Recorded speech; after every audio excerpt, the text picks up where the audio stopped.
Hello students, welcome to our YouTube channel your BSc guide. आज की video आप लोगों के लिए बहुत ही ज़्यादा इम्पॉर्टेंट होने वाली है, क्योंकि आज की वीडियो में बीएससी सेकेंड सेमेस्टर फिज़िक्स की वन शॉट वीडियो होने वाली है। तो इसमें सबसे पहले मैं आप लोगों को सिलेबस बताऊंगी, जो कि न्यू एजुकेशन पॉलिसी के अकॉर्डिंग है। तो आप किसी भी यूनिवर्सिटी से बिलोंग करते हो, अगर आपका सिलेबस सेम है देन आप पूरी सीरीज़ को फॉलो कीजिए, आपके अच्छे मार्क्स आएंगे। फिर मैं आप लोगों को बताऊंगी कि बीएससी सेकेंड सेमेस्टर फिजिक्स में most important unit chapter topics कौन से हैं, कौन सा चैप्टर मोस्ट इम्पॉर्टेंट है, कौन सा नहीं है, और उसमें से टॉपिक भी कौन सा इम्पॉर्टेंट है। फिर मैं आप लोगों को सारे यूनिट के मोस्ट इम्पॉर्टेंट क्वेश्चंस को भी बताऊंगी। ठीक, पूरा का पूरा कंप्लीट कोर्स मेरे चैनल पे अवेलेबल है। आप मेरे चैनल पे जाएंगे ना, प्लेलिस्ट बनी हुई है बीएससी सेकेंड सेमेस्टर फिज़िक्स की, आप वहाँ से भी देख सकते हैं। नहीं तो इस वीडियो में मैं आप लोगों को syllabus, most important unit chapter topic और सारे यूनिट के मोस्ट इम्पॉर्टेंट क्वेश्चन को भी आज की वीडियो में कंप्लीट करा दूँगी। तो स्टार्ट करते हैं। काफ़ी इंपॉर्टेंट टॉपिक है, मैं आप लोगों को सब अच्छे से पढ़ाऊंगी, साथ ही साथ मैं आप लोगों को प्रीवियस ईयर क्वेश्चन भी प्रोवाइड करूंगी, जैसे मैंने फर्स्ट सेमेस्टर में किया। चाहे तो इसको एक कॉपी में लिख लीजिए, क्योंकि बहुत जगह ऐसा होता है कि स्टूडेंट क्या करते हैं कि लिखते नहीं हैं, वो मोबाइल में कर लेते हैं, तो मोबाइल में कभी कभी डिलीट भी हो जाया करता है। तो सबसे अच्छा होता है कि आप लोग एक कॉपी में इसको लिख लिया करिए। ठीक, सिलेबस अच्छा जब हमारे पास हैंड कॉपी पे होता है ना, हार्ड कॉपी पे सिलेबस होता है, तो वो काफ़ी इंपॉर्टेंट रहता है। इसमें हम लोग मार्क भी कर सकते हैं कि कौन कौन से यूनिट इंपॉर्टेंट है, क्या क्या हमें पढ़ना चाहिए। तो आप लोग मेरी तरह आप लोग एक कॉपी में ज़रूर नोट कर लीजिए। ठीक, AC bridge. Hello friends, welcome to our YouTube channel your BSc guide. आज हम इस वीडियो में बीएससी फर्स्ट ईयर के सेकेंड सेमेस्टर के फिजिक्स के सिलेबस को एकदम डिटेल में डिस्कशन करेंगे। ये थ्योरी पेपर के लिए है, अगर आप लोग प्रैक्टिकल पेपर के लिए भी चाहते हैं तो नीचे कमेंट कीजिएगा, मैं आप लोगों के प्रैक्टिकल पेपर के लिए भी वीडियो प्रोवाइड कर दूंगी। जो हमारा पहला है वो थर्मल फिजिक्स के बारे में है। ठीक, ये पार्ट ए है, तो इसमें 4 यूनिट्स हैं। यूनिट 1 में zeroth and first law of thermodynamics हम लोग पढ़ेंगे। यूनिट सेकंड में सेकंड और थर्ड लॉ ऑफ थर्मोडायनेमिक्स पढ़ेंगे। ये सारे यूनिट्स को मैं आप लोगों को पढ़ाऊंगी, साथ ही साथ मोस्ट इंपॉर्टेंट यूनिट भी बताऊंगी, कौन कौन सा यूनिट मोस्ट इंपॉर्टेंट है, कौन कौन सा सब टॉपिक्स इसके अंदर क्या क्या हमें पढ़ना चाहिए, ये सब मैं आप लोगों को बताऊंगी। इसके लिए चैनल को सब्सक्राइब कर लीजिएगा, वीडियो को लाइक और शेयर कर दीजिएगा। ठीक, यूनिट 3 में हम लोग काइनेटिक थ्योरी ऑफ गैसेस के बारे में पढ़ेंगे। 4 में क्या पढ़ेंगे, थ्योरी ऑफ रेडिएशन क्या होती है। फिर उसके बाद जो सेकंड बुक हमारी आती है सेमीकंडक्टर डिवाइसेस, जो कि पार्ट बी है। ठीक, यूनिट 5 में डीसी और एसी सर्किट के बारे में पढ़ेंगे। 6 में सेमीकंडक्टर और डायोड्स के बारे में पढ़ेंगे। 7 ट्रांजिस्टर के ऊपर है और 8 इलेक्ट्रॉनिक इंस्ट्रूमेंटेशन के ऊपर है। अब हम लोग इसको डिटेल में डिस्कशन करते हैं। जो पार्ट ए है उस बुक का नाम है thermodynamics and kinetic theory of gases, जिसमें यूनिट 1 तो मैंने बता दिया कि zeroth and first law of thermodynamics, ये सारे इंपॉर्टेंट सब टॉपिक्स है जो कि हम लोग इसमें पढ़ेंगे। क्या क्या पढ़ेंगे, स्टेट फंक्शन क्या होता है, टर्मिनोलॉजी ऑफ थर्मोडायनेमिक्स क्या होता है, जीरोथ लॉ काफ़ी इंपॉर्टेंट है, temperature, first law, internal energy क्या होती है, हीट एंड वर्क डन क्या होता है, work done in various thermodynamical process, enthalpy पढ़ेंगे। रिलेशन जो है सीपी और सीबी का काफ़ी इंपॉर्टेंट है। कारनॉट इंजल भी काफ़ी इंपॉर्टेंट है। मैं आप लोगों के लिए एक वीडियो लाऊंगी जिसमें मैं आप लोगों को सारे सब टॉपिक्स बताऊंगी, जो कि इंटरनल के टॉपिक्स आप लोगों को पढ़ने चाहिए और आप लोग एग्जाम में बहुत अच्छा स्कोर करेंगे। ठीक, और ये सब efficiency of internal combustion engine है, ऑटो और डीजल। ठीक, फिर यूनिट 2 जो सेकंड और थर्ड लॉ ऑफ थर्मोडायनेमिक्स है, इसके अंदर हमें पढ़ने को मिलेगा different statements of second law, Clausius and equality, entropy, physical significance, entropy change in various thermodynamic process, third law of thermodynamics and attainability of absolute zero, thermodynamic potential, Maxwell relation, condition for feasibility of a process and equilibrium of a system, process, Clapeyron equation, Joule Thomson effect, ये सब काफ़ी important topic है। मैं आप लोगों को सब अच्छे से पढ़ाऊंगी, साथ ही साथ मैं आप लोगों को प्रीवियस ईयर क्वेश्चन भी प्रोवाइड करूंगी, जैसे मैंने फर्स्ट सेमेस्टर में किया था। तो मेरे चैनल को ज़रूर सब्सक्राइब कर लीजिएगा। यूनिट 3 में हम लोग काइनेटिक थ्योरी ऑफ गैसेस के बारे में पढ़ेंगे, काफ़ी इंपॉर्टेंट है। Kinetic model and deduction of gases law, derivation of Maxwell law of distribution velocities है, एक्सपेरिमेंटल वेरिफिकेशन है, डिग्री ऑफ फ्रीडम है, और भी सब टॉपिक्स दिए गए हैं। यूनिट 4 में हम लोग थ्योरी ऑफ रेडिएशन के बारे में पढ़ेंगे। ब्लैक बॉडी रेडिएशन है, कंटेंट है ये, ठीक। स्पेक्ट्रल डिस्ट्रीब्यूशन है, concept of energy density and pressure of radiation है, प्लैंक्स लॉ है, और रेंगलिन जीन्स लॉ है, स्टीफेंस बोल्ट्जमैन लॉ है। ये सब लॉ काफ़ी इंपॉर्टेंट है, मैं आप लोगों को बहुत अच्छे से पढ़ाऊंगी, ठीक। पार्ट भी जो है सेमीकंडक्टर डिवाइसेस में, बुक का नाम है circuit fundamental and semiconductor devices, जिसमें यूनिट 5 हमारा एसी और डीसी करंट सर्किट्स के ऊपर है कि growth and decay of currents के बारे में हम लोग इसमें पढ़ेंगे कि आरएल सर्किट क्या होता है, आरसी क्या होता है, एलसी क्या होता है, आरसीएल सर्किट क्या होता है, नेटवर्क एनालिसिस क्या होते हैं, और भी सब टॉपिक्स हैं, देख लेते हैं।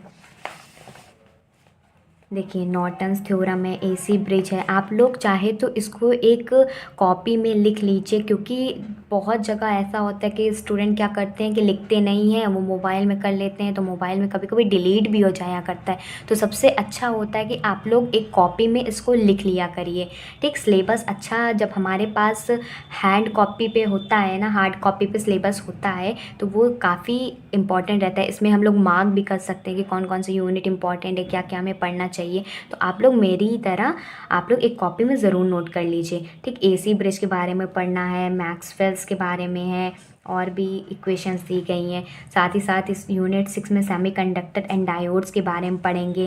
पी एन टाइप सेमीकंडक्टर क्या होते हैं, डायोड्स कितने टाइप के होते हैं, रिवर्स बियाज डायोड क्या होता है, जीनर क्या होता है, टनल लाइन इमिटिंग, सब मैं आप लोगों को बहुत अच्छे से पढ़ाऊंगी। तो आप लोग स्क्रीनशॉट ले लीजिए, ये कॉपी में लिख लीजिएगा। साथ ही साथ यूनिट 7 में देखिए ट्रांजिस्टर्स के बारे में पढ़ेंगे, इसको ध्यान से देखिएगा। देखिए इसमें पीएनपी एंड एन ट्रांजिस्टर काफ़ी इंपॉर्टेंट है। स्टडी ऑफ सीबी क्या होता है, सीई क्या होता है, सीसी क्या होता है, configuration with respect to active cut off and saturation regions, ये भी काफ़ी इंपॉर्टेंट है। आप लोग स्क्रीनशॉट लेते चलिएगा, और साथ ही साथ मेरे साथ लिखते भी चलिए, काफ़ी इंपॉर्टेंट मैं आप लोगों को बता भी रही हूँ। डीसी लोड लाइन के एनालिसिस के बारे में है, Q point stabilisation, voltage divider bias, circuit of C amplifier, qualitative discuss and RC coupled amplifier, ये सारी चीज़ें हैं, ठीक। यूनिट 8 में क्या क्या है, इलेक्ट्रॉनिक इंस्ट्रूमेंटेशन के बारे में पढ़ेंगे। इसमें मल्टीमीटर में आता है principle of measurement of DC voltage, DC current क्या होता है, रेजिस्टेंस क्या होता है, साथ ही साथ कैथोड रे ऑक्सिलोस्कोप क्या होता है, ब्लॉक डायग्राम जो कि काफ़ी इंपॉर्टेंट है, सीआरओ इंपॉर्टेंट है, सीआरटी है, फोकसिंग एंड एक्सेलरेशन है, CRO specific of CRO and their significance है, एप्लीकेशंस भी है, देखिए ना सीआरओ में काफ़ी इंपॉर्टेंट है, ठीक। तो आप लोग इसे नोट डाउन कर लीजिएगा। ऐसे ही मैं आप लोगों के लिए बहुत इंपॉर्टेंट क्वेश्चन, साथ ही साथ इंपॉर्टेंट यूनिट्स भी नेक्स्ट वीडियो में लाऊंगी, तो मेरे चैनल को सब्सक्राइब कर लीजिएगा। Good bye and stay safe. मैंने आप लोगों को बहुत अच्छे से उसमें गाइड भी किया हुआ है कि मैं आप लोगों को previous year question, solved example, साथ ही साथ मैं आप लोगों को एग्ज़ाम पेपर और भी बहुत सारी चीज़ उसमें बताया हुआ है, ठीक। तो अगर आप लोग पढ़ेंगे तो मैं गारंटी लेती हूँ कि एग्ज़ाम में बहुत अच्छा स्कोर करेंगे आप लोगों को। कि जो आप लोग वीडियो को स्किप बिल्कुल भी मत किया करिए, मैं बीच बीच में आप लोगों को बताती हूँ ना कि क्या इंपॉर्टेंट है क्या नहीं, क्या क्या मैं आप लोगों को अपने चैनल पर बताऊँगी। तो आप वीडियो को स्किप कर देंगे तो आप लोगों को समझ में नहीं आएगा, तो आप लोग मिस कर देंगे, तो स्किप मत किया करिएगा। और मैं आप लोगों को एक कॉपी निकाल लीजिए, नोट करते चलिए। मैं आप लोगों को बता रही हूँ क्या क्या मैं इसमें क्या क्या पूछा जाएगा, तो आप लोग लिख लीजिए, ठीक। Hello friends, welcome to our YouTube channel your BSc guide. इस चैनल के थ्रू मैं अपने एक्सपीरियंस के बेसिस पे आप लोगों को बेस्ट से बेस्ट गाइडेंस प्रोवाइड करती हूँ, और स्टूडेंट की जितनी प्रॉब्लम वो स्टडी करते टाइम फेस करते हैं, मैं उसको डिस्कस करने के साथ साथ उससे कैसे डील करना है उसको भी आप लोगों को इसी चैनल पर बताती हूँ। आज के इस वीडियो में हम बीएससी फर्स्ट ईयर के सेकेंड सेमेस्टर के फिज़िक्स के मोस्ट इम्पॉर्टेंट यूनिट्स या कह सकते हो आप लोग चैप्टर्स बताऊंगी, और उसके टॉपिक्स कौन कौन से यूनिट में, कौन कौन से चैप्टर्स में हमें क्या क्या पढ़ना चाहिए, कौन कौन से मोस्ट इम्पॉर्टेंट हो सकते हैं जिसे हमें पढ़ के एग्ज़ाम में बहुत अच्छा स्कोर कर सके, सब मैं आप लोगों के लिए बताऊंगी। केमिस्ट्री की वीडियो मैंने ऑलरेडी मोस्ट इम्पॉर्टेंट यूनिट और टॉपिक्स की ऑलरेडी अपलोड कर दी है। अगर आपने नहीं देखा है तो मेरे चैनल पे जाइए, प्लेलिस्ट बनी हुई है सेकेंड सेमेस्टर की, आप वहाँ से जा कर के देख सकते हैं। मैंने आप लोगों को बहुत अच्छे से उसमें गाइड भी किया हुआ है कि मैं आप लोगों को previous year question solve example, साथ ही साथ मैं आप लोगों को एग्ज़ाम पेपर और भी बहुत सारी चीज़ उसमें बताया हुआ है। ठीक, तो अगर आपने नहीं देखा है तो वहाँ से जा कर के देख लीजिए। सबसे पहले हम देख लेते हैं कि सेकेंड सेमेस्टर में जो हमारा है थर्मल फिजिक्स और सेमीकंडक्टर डिवाइसेस, ये दो पार्ट में है। एक पार्ट में हम लोग थर्मोडायनेमिक्स और काइनेटिक थ्योरी ऑफ गैसेस के बारे में पढ़ेंगे और सेकेंड पार्ट में हम लोग सर्किट फंडामेंटल और डिवाइसेस के बारे में पढ़ेंगे। अगर आप लोगों को इसका सिलेबस देखना है तो मेरे चैनल पे जाइए, वहाँ पर भी सेकेंड सेमेस्टर की प्लेलिस्ट बनी हुई है, आप वहाँ से जा कर के इसका सिलेबस भी, फिज़िक्स का सिलेबस देख सकते हैं। मैं आप लोगों को यहाँ पर सिर्फ चैप्टर्स के नेम बता रही हूँ, फिर बताऊँगी कि कौन कौन सा चैप्टर्स मोस्ट इंपॉर्टेंट है जिससे पढ़ के आप लोग बहुत अच्छा स्कोर कर सकते हैं। पार्ट ए जो कि हमारा thermodynamics and kinetic theory of gases था, इसमें यूनिट 1 था zero and first law of thermodynamics, zeroth है था, ठीक, zeroth and first law of thermodynamics के बारे में पढ़ना है। सेकंड में हमें second and third law of thermodynamics के बारे में पढ़ना है। थर्ड में हम लोग काइनेटिक थ्योरी ऑफ गैसेस के बारे में पढ़ना है। मैं आप लोगों को पहले चैप्टर्स बता देती हूँ कौन कौन से चैप्टर हैं, फिर उसके बाद मैं आप लोगों को बताऊँगी कौन कौन से चैप्टर मोस्ट इंपॉर्टेंट है। फिर पार्ट बी जो कि है circuit fundamental and semiconductor device है, जिसमें हमें यूनिट 5 में डीसी और एसी सर्किट के बारे में पढ़ना है। 6 में सेमीकंडक्टर एंड डायोड्स है, 7 में ट्रांजिस्टर्स है, 8 में इलेक्ट्रॉनिक इंस्ट्रूमेंटेशन है। मैंने आप लोगों को इसको डिटेल में बताया हुआ है कि क्या क्या है इसके अंदर, क्या क्या चीज़ नहीं है, क्या क्या चीज़ हमें पढ़ना है। मैंने आप लोगों को सिलेबस वाली वीडियो में मैं आप लोगों को बहुत डिटेल में डिस्कस कर चुकी हूँ। ठीक, तो अब हम लोग देख लेते हैं कौन कौन सा इसमें जो चैप्टर्स हैं वो मोस्ट इम्पॉर्टेंट है। सबसे मोस्ट इम्पॉर्टेंट चैप्टर आता है यूनिट 2, जो कि second and third law of thermodynamics के बारे में है। इसमें काफ़ी इम्पॉर्टेंट थ्योरम्स वगैरह है, इंट्रोपी है और जूल थॉमसन इफ़ेक्ट है, क्लॉसिस कैप्टन। मैं आप लोगों को बताऊंगी कौन कौन से टॉपिक हैं, पहले देख लीजिए। यूनिट 2 में जैसे बता रही हूँ वैसे ही अगर आप लोग पढ़ेंगे तो मैं गारंटी लेती हूँ कि एग्ज़ाम में बहुत अच्छा स्कोर करेंगे। 70 to 80% मार्क्स आपके कोई काट ही नहीं सकता है, और बाकी जो प्रैक्टिकल में मिलेंगे तो और अच्छे मार्क्स बन जाएंगे। ठीक, तो यूनिट नंबर 2 मोस्ट इम्पॉर्टेंट है। फिर कौन सी आती है, यूनिट नंबर 4, जिसमें थ्योरी ऑफ रेडिएशंस हैं।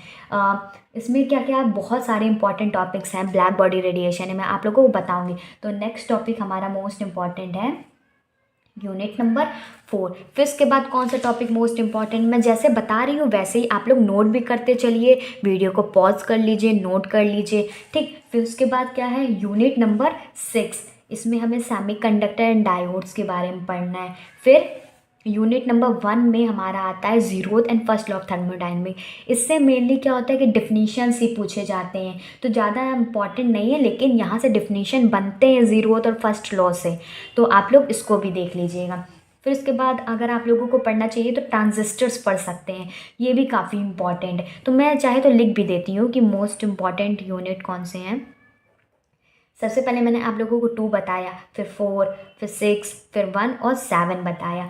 अब बचे कौन कौन से, 3, 5 और 8 बचे। तो इनमें से आप लोगों को क्या क्या कवर कर लेना चाहिए, देखिए 3, 5, 8 में से अगर आप लोग बहुत अच्छे मार्क्स चाहते हैं, 80 to 90% मार्क्स चाहते हैं, तो इसमें से कम 2 एटलीस्ट कोई भी 2 चैप्टर्स अब आप लोगों को कवर कर लेने हैं। अगर आपके पास टाइम है, अच्छा खासा टाइम है, तो आप लोग 2 चैप्टर्स कवर कर सकते हैं, नहीं तो आप लोग इतने चैप्टर्स भी कवर कर लेंगे तो बहुत अच्छे मार्क्स स्कोर करेंगे। इसमें 5 चैप्टर हैं, एक भी कवर कर लेते हैं तो भी आप लोगों को बहुत अच्छे मार्क्स गेन करेंगे। ठीक, अब मैं आप लोगों को बता देती हूँ इन सारे यूनिट्स के अंदर जो कि मोस्ट इम्पॉर्टेंट टॉपिक्स हैं उसको देख लेते हैं। उससे पहले एक इन्फॉर्मेशन दे देती हूँ आप लोगों को कि जो आप लोग वीडियो को स्किप बिल्कुल भी मत किया करिए। मैं बीच बीच में आप लोगों को बताती हूँ ना कि क्या इम्पोर्टेंट है क्या नहीं, क्या क्या मैं आप लोगों को अपने चैनल पे बताऊँगी। तो आप वीडियो को स्किप कर देंगे तो आप लोगों को समझ में नहीं आएगा, तो आप लोग मिस कर देंगे। तो स्किप मत किया करिएगा। और मैं आप लोगों को एक चीज़ और बता देती हूँ कि जितने भी अगर आप लोगों को वीडियोज़ अच्छे लगते हैं, मेरे बनाए हुए वीडियोज़ पसंद आते हैं, तो नीचे एक अच्छा सा कमेंट ज़रूर कर दिया करिए, ताकि मुझे भी पता चले ना कि आप लोगों को समझ में आ रहा है कि नहीं। मैं आप लोगों के कमेंट्स का स्क्रीनशॉट लेके अपने कम्युनिटी टैब में भी शेयर करती हूँ, ताकि पता चल सके कि बच्चों का रिव्यू क्या आता है। आप लोगों को भी मैं रियल कंटेंट प्रोवाइड करती हूँ। और बहुत सारे स्टूडेंट ऐसे भी हैं जिनको ये बिलीव ही नहीं रहता है ना कि सही पढ़ा रही हैं कि नहीं पढ़ा रही हैं, क्या इम्पोर्टेंट है कि नहीं। तभी तो मैं आप लोगों को बताती हूँ कि मैं अपने एक्सपीरियंस के बेसिस पे आप लोगों को बेस्ट गाइडेंस दूंगी। आप लोग मेरी एक एक बात को ध्यान से सुना कीजिए, ठीक। तो अब मैं आप लोगों को इम्पॉर्टेंट टॉपिक्स बताती हूँ, ठीक। चलिए अब टॉपिक्स देख लेते हैं कौन कौन से टॉपिक हमें इसके अंदर पढ़ना है। जो कि यूनिट 1 है zeroth and first law of thermodynamics से हमें ज़ीरोथ लॉ पढ़ना है। इसके देखिए अंडरलाइन हुआ है ना, ज़ीरोथ लॉ पढ़ना है, इसके डिफिनीशंस वगैरह पढ़ना है। आप चाहे तो एक कॉपी निकाल लीजिए, नोट करते चलिए। मैं आप लोगों को बता रही हूँ क्या क्या मैं इसमें क्या क्या पूछा जाएगा, तो आप लोग लिख लीजिए, ठीक। ज़ीरोथ लॉ में डेफिनेशंस आएंगी, फर्स्ट लॉ में डेफिनेशंस आएंगी, फिर एक रिलेशन बनता है C V minus C P is equal to R. ये रिलेशन काफ़ी इंपॉर्टेंट है इसमें, ठीक। और इसमें कार्नोट इंजन भी है, कार्नोट इंजन के बारे में भी है, ये भी इम्पॉर्टेंट है। और कार्नोट थ्योरम है, ये भी काफ़ी इम्पॉर्टेंट है इसमें। अब यूनिट नंबर 2 में देख लेते हैं, जो कि second and third law of thermodynamics है। इसमें सबसे पहले तो यही पूछा जाएगा सेकंड लॉ होता क्या है, उसके बारे में आप लोग बताइए। थर्ड लॉ क्या होता है, इसकी भी डेफिनेशन पूछ सकता है। फिर उसके बाद आता है इंट्रोपी। इंट्रोपी के बारे में ज़रूर पूछेगा कि इंट्रोपी चेंज क्या होता है थर्मोडायनेमिक्स में।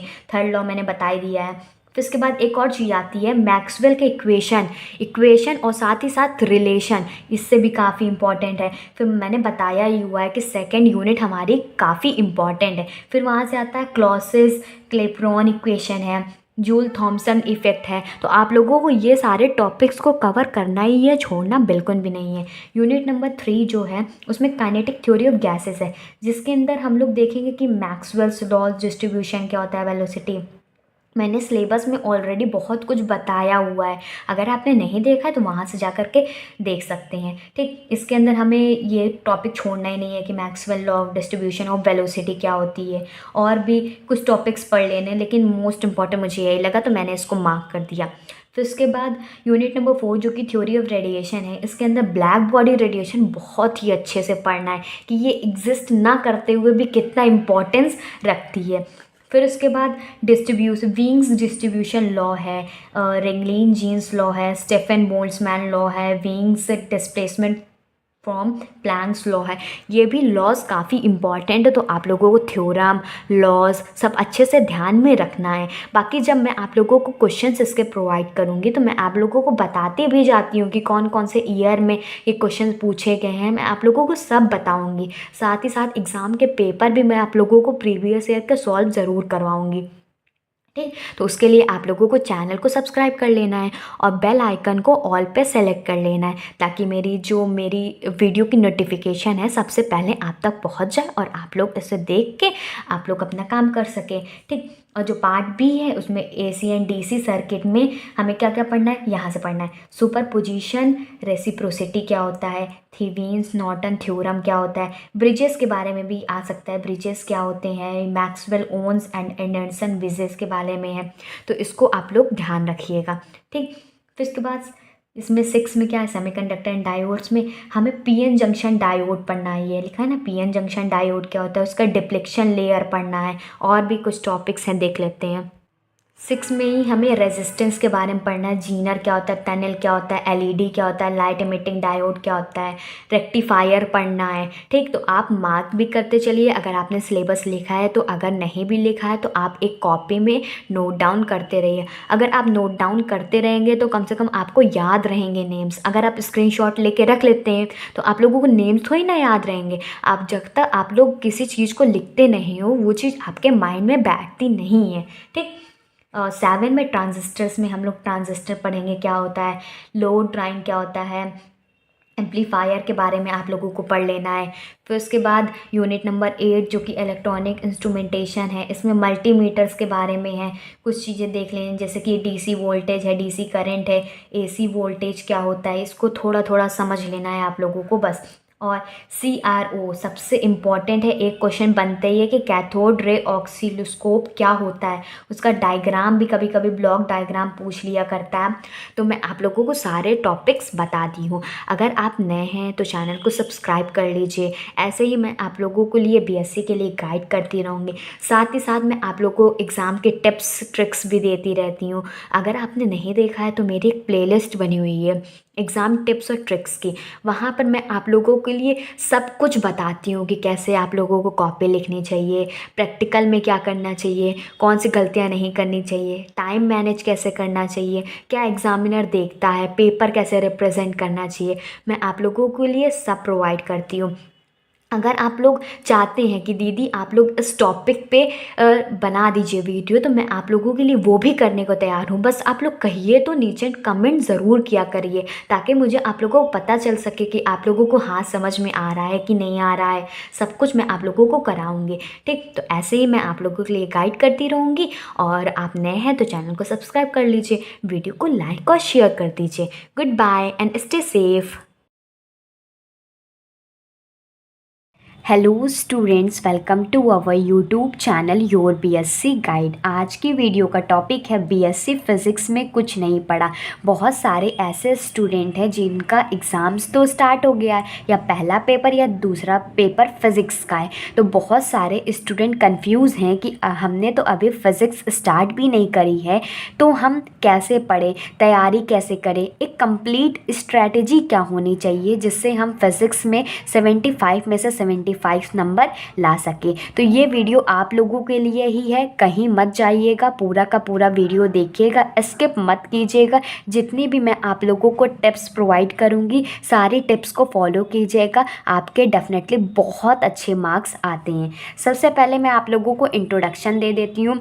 मेरे चैनल का नाम है योर BSc गाइड, जिसमें मैं आप लोगों को फिज़िक्स, केमिस्ट्री, मैथमेटिक्स का पूरा कंप्लीट कोर्स पढ़ाती हूँ एकदम फ्री ऑफ कॉस्ट BSc के लिए। साथ ही साथ कोर्स कराने के साथ साथ मैं आप लोगों को बेस्ट गाइडेंस भी देती हूँ, एग्ज़ाम से रिलेटेड टिप्स और ट्रिक्स को भी प्रोवाइड करती हूँ। तो अगर आप नए हैं तो चैनल को ज़रूर सब्सक्राइब कर लीजिएगा। पूरा BSc का कोर्स मेरे चैनल पे कराया जाता है एकदम फ्री ऑफ कॉस्ट, चाहे वो सिलेबस हो, most important unit, chapter, topic भी मैं आप लोगों को बताती हूँ, सारे यूनिट के डिटेल लेक्चर्स को कराती हूँ, सारे यूनिट के मोस्ट इम्पॉर्टेंट क्वेश्चन आंसर्स को भी प्रोवाइड करती हूँ, पेपर एनालिसिस, सब कुछ आप लोगों को मेरे चैनल पे मिल जाएगा एकदम फ्री ऑफ कॉस्ट पे। तो आज मैं आप लोगों को सिर्फ 6 टिप्स ही बताने वाली हूँ। अगर आपने BSc में फ़िज़िक्स लिया हुआ है और उस सब्जेक्ट में अभी भी तैयारी नहीं की हुई है, अभी स्टार्ट नहीं किया हुआ है, आपका पेपर कुछ ही दिनों में है, 1 हफ्ते में है, 4 दिन में है, 3 दिन में, कितने भी दिन में है, अगर आप ये 6 टिप्स को फॉलो करते हैं, फिर आकर के इसी वीडियो के नीचे कमेंट कीजिएगा कि मैंने जो आप लोगों को सारी टिप्स बताई उसको आपने फॉलो किया और एग्ज़ाम में उससे अच्छे मार्क्स आए कि नहीं आए हैं। ठीक, कमेंट करके ज़रूर बताइएगा। और पहले जो बच्चे नए हैं वो भी कमेंट करके बता दीजिएगा कि हाँ आप नए हैं। ठीक, तो सबसे पहली इम्पॉर्टेंट चीज़ आती है सिलेबस। आप किसी भी यूनिवर्सिटी से हैं, अगर आप लोगों को फ़िज़िक्स का सिलेबस पता है तभी जाकर के आप उसमें स्टडी कर पाएंगे ना। अगर आप किसी भी सेमेस्टर से बिलोंग करते हैं, किसी भी यूनिवर्सिटी से बिलोंग करते हैं, लेकिन आप लोगों को पता ही नहीं है हमें पढ़ना क्या है, तो सबसे ज़्यादा इम्पॉर्टेंट है कि आप किसी भी यूनिवर्सिटी से बिलोंग करते हो, अपनी यूनिवर्सिटी की वेबसाइट से सिलेबस निकाल लीजिए, या तो मार्केट में बहुत सारी सीरीज़ आती है, अपनी अपनी यूनिवर्सिटी का देख लीजिएगा और उसी के अकॉर्डिंग आप लोग पढ़ना स्टार्ट कीजिए। लीजिए। तो सबसे इम्पॉर्टेंट चीज़ है कि आप लोग सिलेबस का पता कर लीजिए कि हमारे बीएससी में फर्स्ट ईयर में है, सेकेंड ईयर में है, थर्ड ईयर में, तो आप लोगों का फिज़िक्स का सिलेबस क्या है। मैं आप लोगों को फिज़िक्स के ऊपर वीडियो बना रही हूँ, मैथमेटिक्स केमिस्ट्री के ऊपर भी वीडियो बनाऊँगी, ठीक।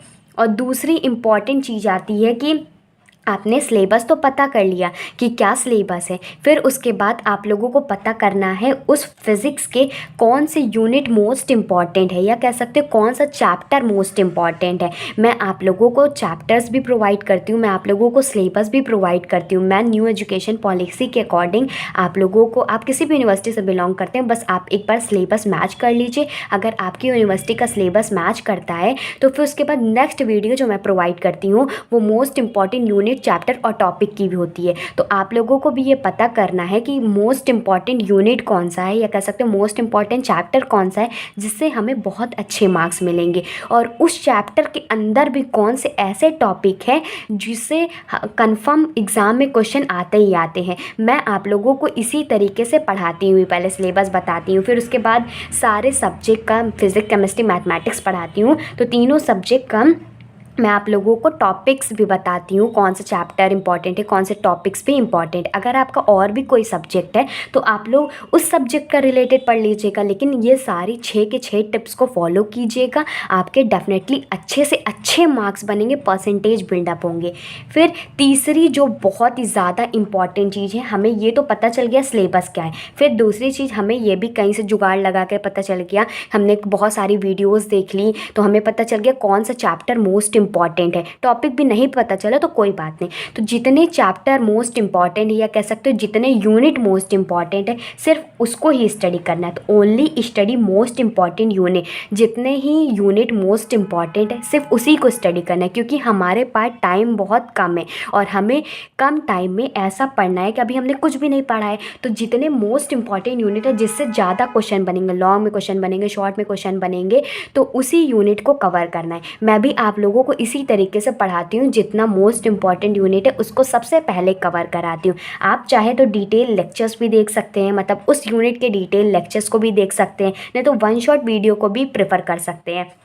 मैं आप लोगों को दोनों प्रोवाइड करती हूँ, डिटेल लेक्चर्स भी प्रोवाइड करती हूँ और लास्ट में वन शॉट वीडियो भी प्रोवाइड करती हूँ। जो बहुत सारे ऐसे स्टूडेंट होते हैं ना, जिनके पास कल एग्ज़ाम रहता है और उन्हें वो चैप्टर पढ़ना रहता है, और वो चैप्टर कम से कम 7 वीडियो में बनी हुई है, लेकिन वन शॉट वीडियो में वो पूरा का पूरा 7 का 7 जो वीडियो होती है कंबाइन हो जाती है, और कह सकते हो कि पूरा एक रिवीजन के रूप में हो जाता है, तो वो वन शॉट वीडियो बन जाती है। ठीक, तो आप लोग क्या पता करेंगे, सबसे पहले सिलेबस एक बार रिकॉल करा देती हूँ। सबसे पहले सिलेबस पता करिए, फिर उसके बाद कहीं से ढूंढिए, आप लोगों को पता चल जाएगा। यूट्यूब पे ही बहुत सारी वीडियोस होती हैं, मेरी भी बहुत सारी वीडियोस हैं, अगर आप देखना चाहते हैं तो सबकी प्लेलिस्ट बनी हुई है। आप मेरे चैनल पे जाएंगे ना, प्लेलिस्ट वाले सेक्शन पे नीचे स्क्रॉल कर लेंगे, आप लोगों को सारे सेमेस्टर की, जितने भी आप सेमेस्टर में हैं उनको ज़रूर चेकआउट कर लीजिएगा, आप लोगों को मिल जाएगा। Most important unit, chapter, topic वाली वीडियो में मिल जाएगी। और जो आप लोगों के लिए मोस्ट इंपॉर्टेंट यूनिट है उसको सबसे पहले कवर करना है। आप डिटेल लेक्चर देखना चाहते हैं तो डिटेल लेक्चर भी देख सकते हैं, वन शॉट वीडियो देखना चाहते हैं तो वन शॉट वीडियो भी अवेलेबल है।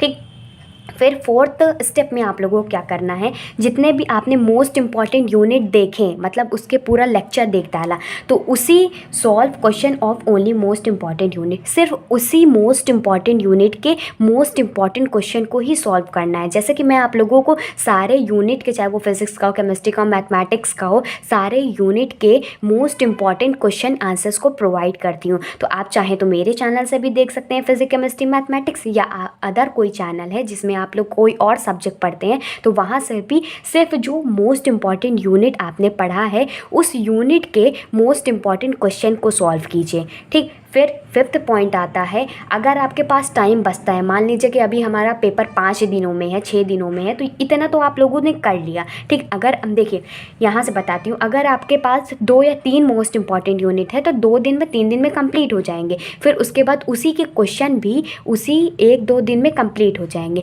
फिर भी अगर आपके पास टाइम बचता है तो जितने अदर यूनिट है, सिर्फ मैं कह रही हूँ सिर्फ उसके मोस्ट इंपॉर्टेंट क्वेश्चन को फोकस कीजिए। मैं ये नहीं कह रही हूँ डिटेल लेक्चर पढ़िए, मैं कह रही हूँ कि जो बचे हुए यूनिट है उसके सिर्फ मोस्ट इम्पॉर्टेंट क्वेश्चन को फॉलो कीजिए। अगर आप इतनी चीज़ को फॉलो करते हैं ना, ये कंप्लीट हो गया, ये कंप्लीट हो गया, अगर आप डिटेल लेक्चर्स भी नहीं पढ़ेंगे और आप लोगों को ये पता होगा कि और भी यूनिट के ये क्वेश्चन हमें पढ़ के जाना ही जाना है, तो उसी के अकॉर्डिंग आप लोगों के एग्ज़ाम में भी आ जाएंगे और आप लोग भी लिख करके अच्छे मार्क्स गेन करेंगे। तो मैं आप लोगों को इसी के अकॉर्डिंग ही पढ़ाती हूँ। बाकी अगर आपका कोई और भी सब्जेक्ट है तो आप इसी अकॉर्डिंग पढ़िए, ठीक। अब एक और इम्पॉर्टेंट टॉपिक है, देख लेते हैं आगे।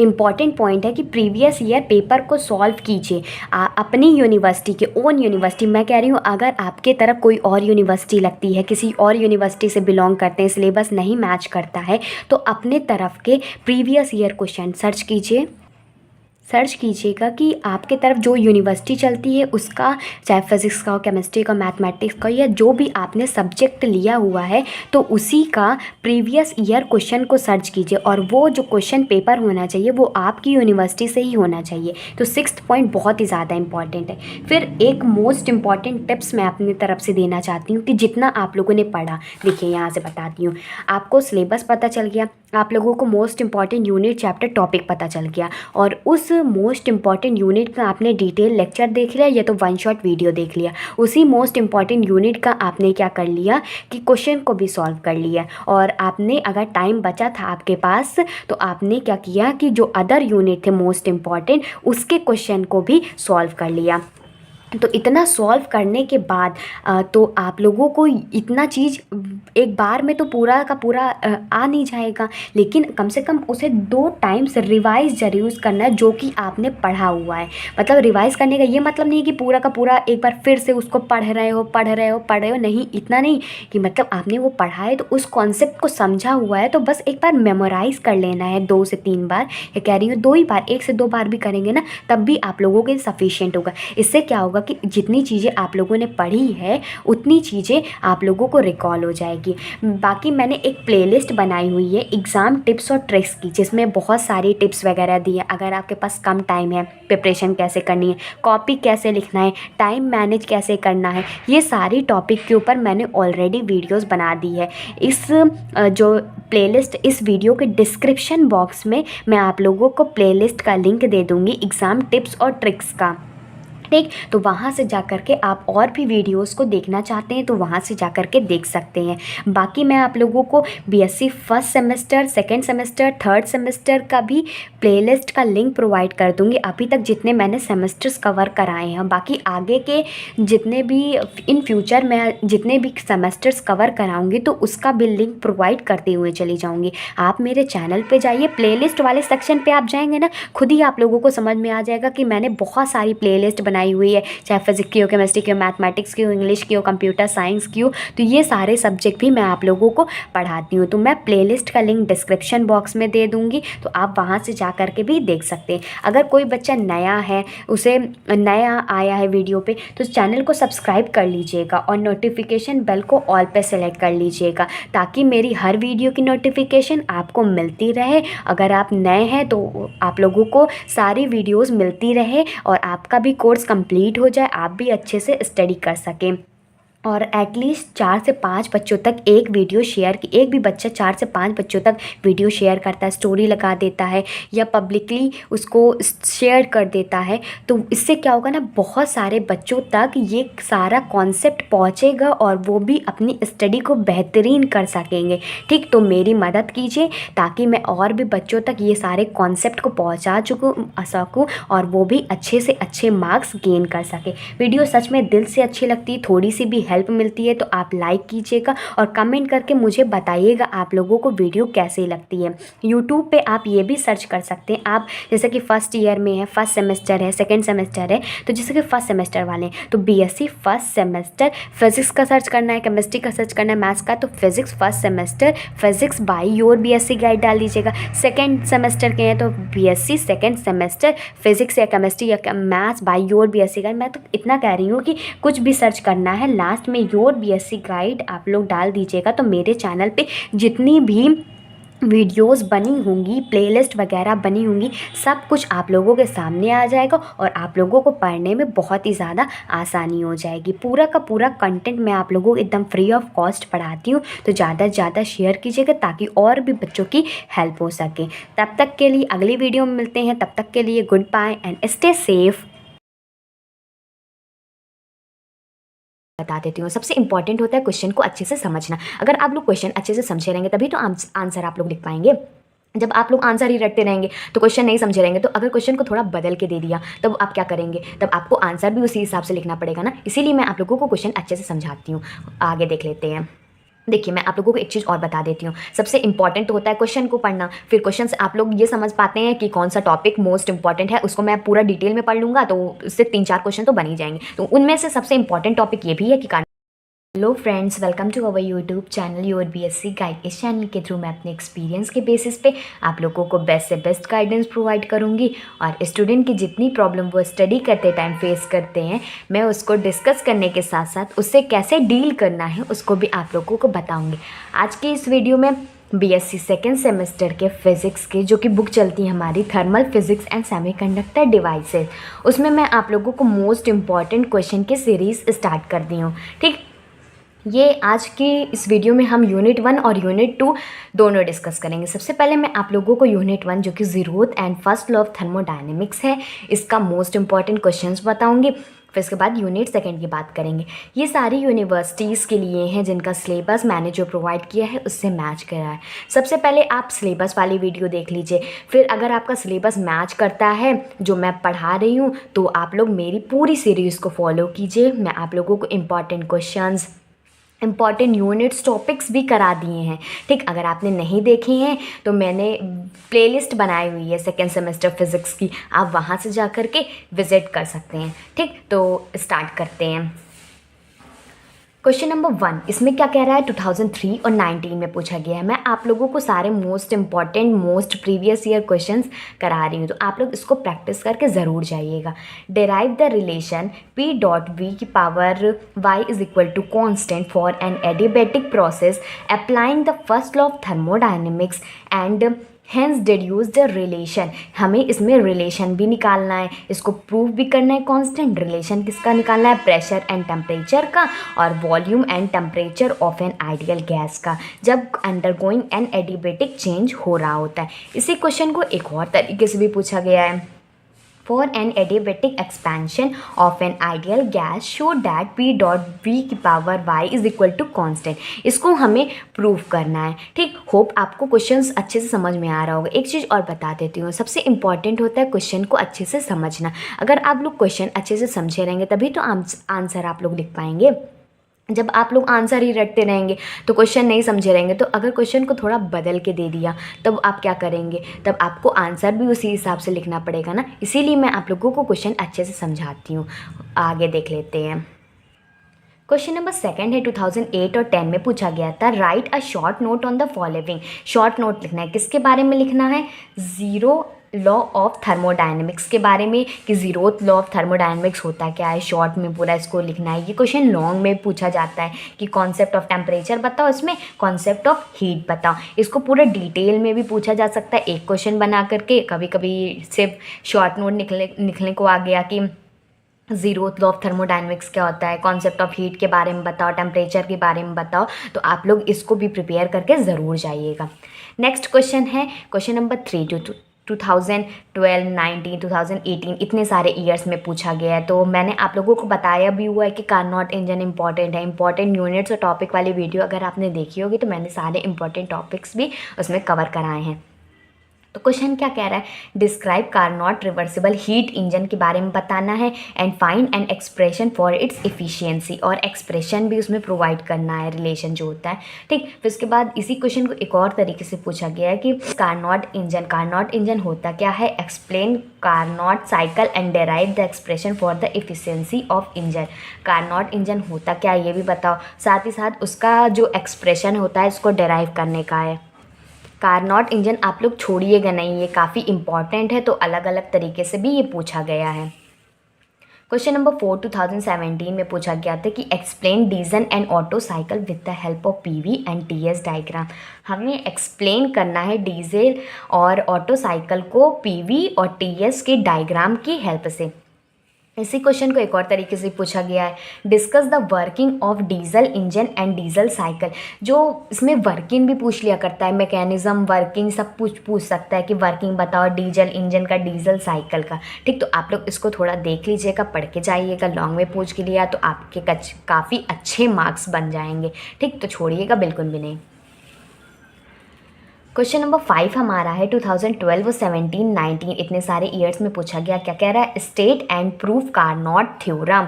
ये थ्योरम भी काफ़ी इंपॉर्टेंट है कि पहले आप लोग कार्नोट थ्योरम बताओ फिर उसका प्रूफ भी बताओ। मैं आप लोगों को इंपॉर्टेंट क्वेश्चन की जब सीरीज़ ख़त्म हो जाएगी तो जो जो मोस्ट एक्सपेक्टेड हो सकते हैं उसके सॉल्यूशंस भी मैं आप लोगों को प्रोवाइड करूँगी। तो इसीलिए मैं कहती हूँ कि चैनल को सब्सक्राइब कर लीजिए और नोटिफिकेशन बेल को ऑल पे सेलेक्ट कर लीजिएगा, ताकि जैसे मेरी कोई नई वीडियो मैंने अपलोड की है तो उसकी नोटिफिकेशन आप तक सबसे पहले पहुंच जाए और आप लोग देख लिया करिए। नोटिफिकेशन स्वाइप मत किया करिए, आप लोग देख ज़रूर लिया करिए। ठीक, कुछ और भी क्वेश्चंस है, देख लेते हैं।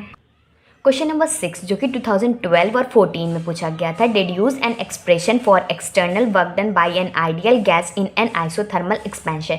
इसमें क्या कह रहा है, एक एक्सप्रेशन को बता जब वर्क डन किया जा रहा है कोई आइडियल गैस की हेल्प से आइसोथर्मल एक्सपेंशन में वर्क डन का एक्सप्रेशन निकालना है इसमें। इसी क्वेश्चन को एक और तरीके से पूछा गया है कि calculate the external work done by a van der Waals force van der Waals gas in isothermal expansion. ठीक, तो हमें इसमें एक्सटर्नल वर्क डन निकालना है जो कि वंडरवॉल गैस के थ्रू होता है आइसोथर्मल एक्सपेंशन में। क्वेश्चन नंबर 7 है 2010 में पूछा गया है, what do you mean by the internal energy of a system. क्या आपका मतलब क्या है, इसमें पूछ रहा है कि क्या मीन है इंटरनल एनर्जी सिस्टम का। क्वेश्चन नंबर 8 2011 में पूछा गया था, explain in short first law of thermodynamics. Short में पूछ लिया, इसी क्वेश्चन को लॉन्ग में भी पूछ सकता है कि थर्मोडायनेमिक्स के बारे में आप पूरा डिटेल में डिस्कशन कीजिए। शॉर्ट में भी पूछ लिया तो दोनों तरीके से ये क्वेश्चन बन सकता है। क्वेश्चन नंबर 9 है 2009 में पूछा गया था, show that heat and work done our path function and they depend only the process. इसमें कह रहा है, प्रूव करने को कह रहा है कि जो हीट एंड वर्क होता है वो पाथ फंक्शन है, सिर्फ और सिर्फ प्रोसेस पे डिपेंड होता है and they depend only the process. Question number 10, ये देखिए कितने सारे ईयर्स में पूछा गया है, ये क्वेश्चन काफ़ी इंपॉर्टेंट है। ठीक, 2010 16 18 19 12 13 14। देखा, मैंने कहा था कि लॉन्ग में भी क्वेश्चन आता है तो ये लॉन्ग में ही आया हुआ है कि right the first law of thermodynamics. First law of thermodynamics को पूरा डिटेल में आता है। ठीक, वो शॉर्ट में पूछा गया था ऊपर वाला, ये लॉन्ग में भी आया है। State and explain first law of thermodynamics, दोनों वैसे मैंने आप लोगों को बता दिया कि इस तरह से पूछा जा सकता है। तो आप वीडियो को पॉज कर लीजिए, ऊपर नोट डाउन कर लीजिए कि ये क्वेश्चन आता ही आता है तो इसको छोड़ के ना जाए। ठीक, कुछ और भी क्वेश्चन से देख लेते हैं। क्वेश्चन नंबर 11 2012 17 19 में पूछा गया था कि what is zeroth law of thermodynamics. ये शॉर्ट में भी आता है, लॉन्ग में भी आता है। देखिए लॉन्ग में आया हुआ है कि जीरोथ लॉ ऑफ थर्मोडायनेमिक्स, आप लोग डिटेल में डिस्कस करिए। क्वेश्चन नंबर 12 है 2011 में पूछा गया, what do you mean bye ये थर्मोडायनेमिक्स। अब आप लोग थर्मोडायनेमिक्स का चैप्टर तो पढ़ रहे हैं तो आपको तो पता होना चाहिए थर्मोडायनेमिक्स क्या होते हैं, तो ये भी पूछ लेता है शॉर्ट में लॉन्ग में दोनों में। ठीक, क्वेश्चन नंबर 13 2012 में पूछा गया था, find the thermal efficiency of a Carnot engine working between temperature जब 0 degree Celsius and 100 degree Celsius, इसकी वर्किंग बताना है। ठीक, देखिए मैं आप लोगों को एक चीज़ और बता देती हूँ। सबसे इम्पॉर्टेंट तो होता है क्वेश्चन को पढ़ना, फिर क्वेश्चन से आप लोग ये समझ पाते हैं कि कौन सा टॉपिक मोस्ट इम्पॉर्टेंट है, उसको मैं पूरा डिटेल में पढ़ लूँगा तो उससे 3-4 क्वेश्चन तो बन ही जाएंगे। तो उनमें से सबसे इम्पॉर्टेंट टॉपिक ये भी है कि कार्नोट इंजन के बारे में छोड़ना ही नहीं है, थर्मोडायनेमिक्स पढ़ना है, first law and zeroth law, इसको अच्छे से पढ़ के जाना है, इसको छोड़ना नहीं है। और रही बात कॉपी रिप्रेजेंटेशन की, टाइम मैनेजमेंट की, तो उसका वीडियो मैंने चैनल पे अपलोड कर दिया है एग्ज़ाम टिप्स और ट्रिक्स की, वहाँ से जा करके आप लोग देख सकते हैं। और भी जैसे ये रहता है कि मैं 1 महीने में प्रिपरेशन कैसे करूँ, 1 हफ्ते में प्रिपरेशन कैसे करनी चाहिए, तो उसको भी मैंने आप लोगों को बताया हुआ है। उसको भी आप लोग 70 to 80% अगर आप 1 हफ्ते में भी प्रिपरेशन करते हैं ना तो कम से कम इतने नंबर तो ला ही सकते हैं। और मेरी सीरीज़ को फॉलो कीजिए तो 19+ तो आ ही जाएंगे। ठीक, बहुत सारे स्टूडेंट आए भी हैं, ऐसा नहीं है। ठीक, क्वेश्चन नंबर 14 है हमारा। क्वेश्चन नंबर 14 2001 में है, the efficiency of Carnot engine is 50%। जो इफिशियंसी है कार्नोट इंजन की 50% है। Temperature of sink is 27 degree Celsius, by what amount the temperature of the source should be raised in order to make efficiency 60%। ये numerical वाला question है। ठीक, तो इसको ये इस तरह क्वेश्चन आते हैं। ठीक, क्वेश्चन नंबर 15 देख लेते हैं। ये भी न्यूमेरिकल बेस्ड पे ये 2006 में पूछा गया था। Calculate the change in the internal energy when 15 gram of air are heated from 0 degree Celsius to 5 degree Celsius, the specific heat of air at constant volume being 0.172 calorie gram degree Celsius. ठीक, अब हम लोग unit 2 जो कि second and third law of thermodynamics है, उसके सारे most important question मैं आप लोगों को बता देती हूँ कि उसको भी पढ़ के जाइएगा, तो आप लोगों को अच्छे से अच्छे मार्क्स स्कोर हो जाएंगे। मैं एक ही टाइम पे 2-2 यूनिट के बता रही हूँ, ताकि अगर आपके पास टाइम भी कम है तो आप दोनों यूनिट्स के मोस्ट इंपॉर्टेंट क्वेश्चंस देख लीजिए, उसके पूरा डिटेल में उसको पढ़ लीजिए, और इससे मिलता जुलता क्वेश्चन आए तो आप लोग करके ज़रूर जाइएगा। ठीक, एग्ज़ाम में ऐसा ही होता है कि कभी कभी ये होता है कि प्रीवियस ईयर क्वेश्चन तो आता ही आता है वैसे ही सेम टू सेम, कभी कभी ट्विस्ट करके क्वेश्चन आ गया, कुछ वैल्यूज़ चेंज कर दिया, कुछ डिस्क्रिप्शन उसका चेंज कर दिया, थोड़ा उसका अल्फ़ाबेट्स वगैरह थोड़ा चेंज कर दिया, तो उससे वे से क्या होगा कि क्वेश्चन बदला ज़रूर लगेगा, लेकिन लिखना हमको वही हिसाब से है। ठीक, तो अब मैं आगे आप लोगों को क्वेश्चंस कराती हूँ।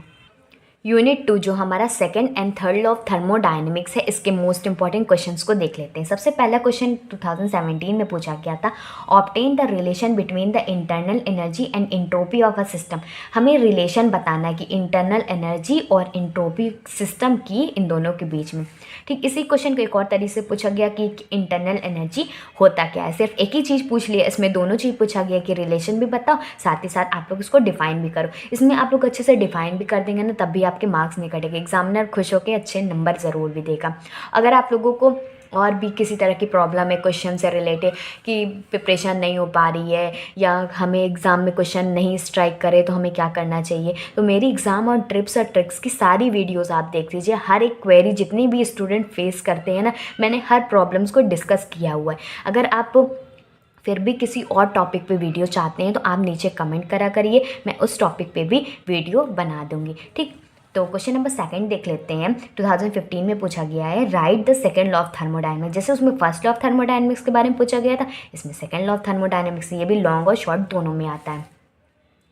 एक और तरीके से पूछा गया है कि give Kelvin Planck statement second law of thermodynamics. ठीक, क्वेश्चन नंबर 3 देख लेते हैं। 2013-14 में पूछा गया है कि right a note on principle of increase of entropy के बारे में बताना है। इसी क्वेश्चन को एक और तरीके से पूछा गया है कि does the entropy of substance decrease on cooling, if yes, अगर कम मतलब कूलिंग पे इंट्रोपी जो चेंज होती है, तो क्या कह रहा है, अगर हाँ है तो does the total energy of the universe decrease, क्या टोटल एनर्जी यूनिवर्स की डिक्रीज हो जाएगी, इसको भी आप लोगों को डिटेल में बताना है। कुछ और भी क्वेश्चन है, देख लेते हैं।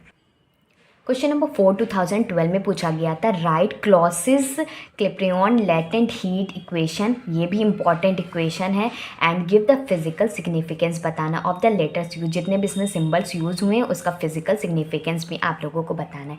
क्वेश्चन नंबर 5 2009, 13, 12, 14, 16, 19 इतने सारे ईयर्स में पूछा गया, तो इसकी रिपीटिंग वैल्यू तो ज़्यादा हुई ना कि question same to same repeat हो सकता है, या कुछ वैल्यूज़ को चेंज करके रिपीट हो सकता है।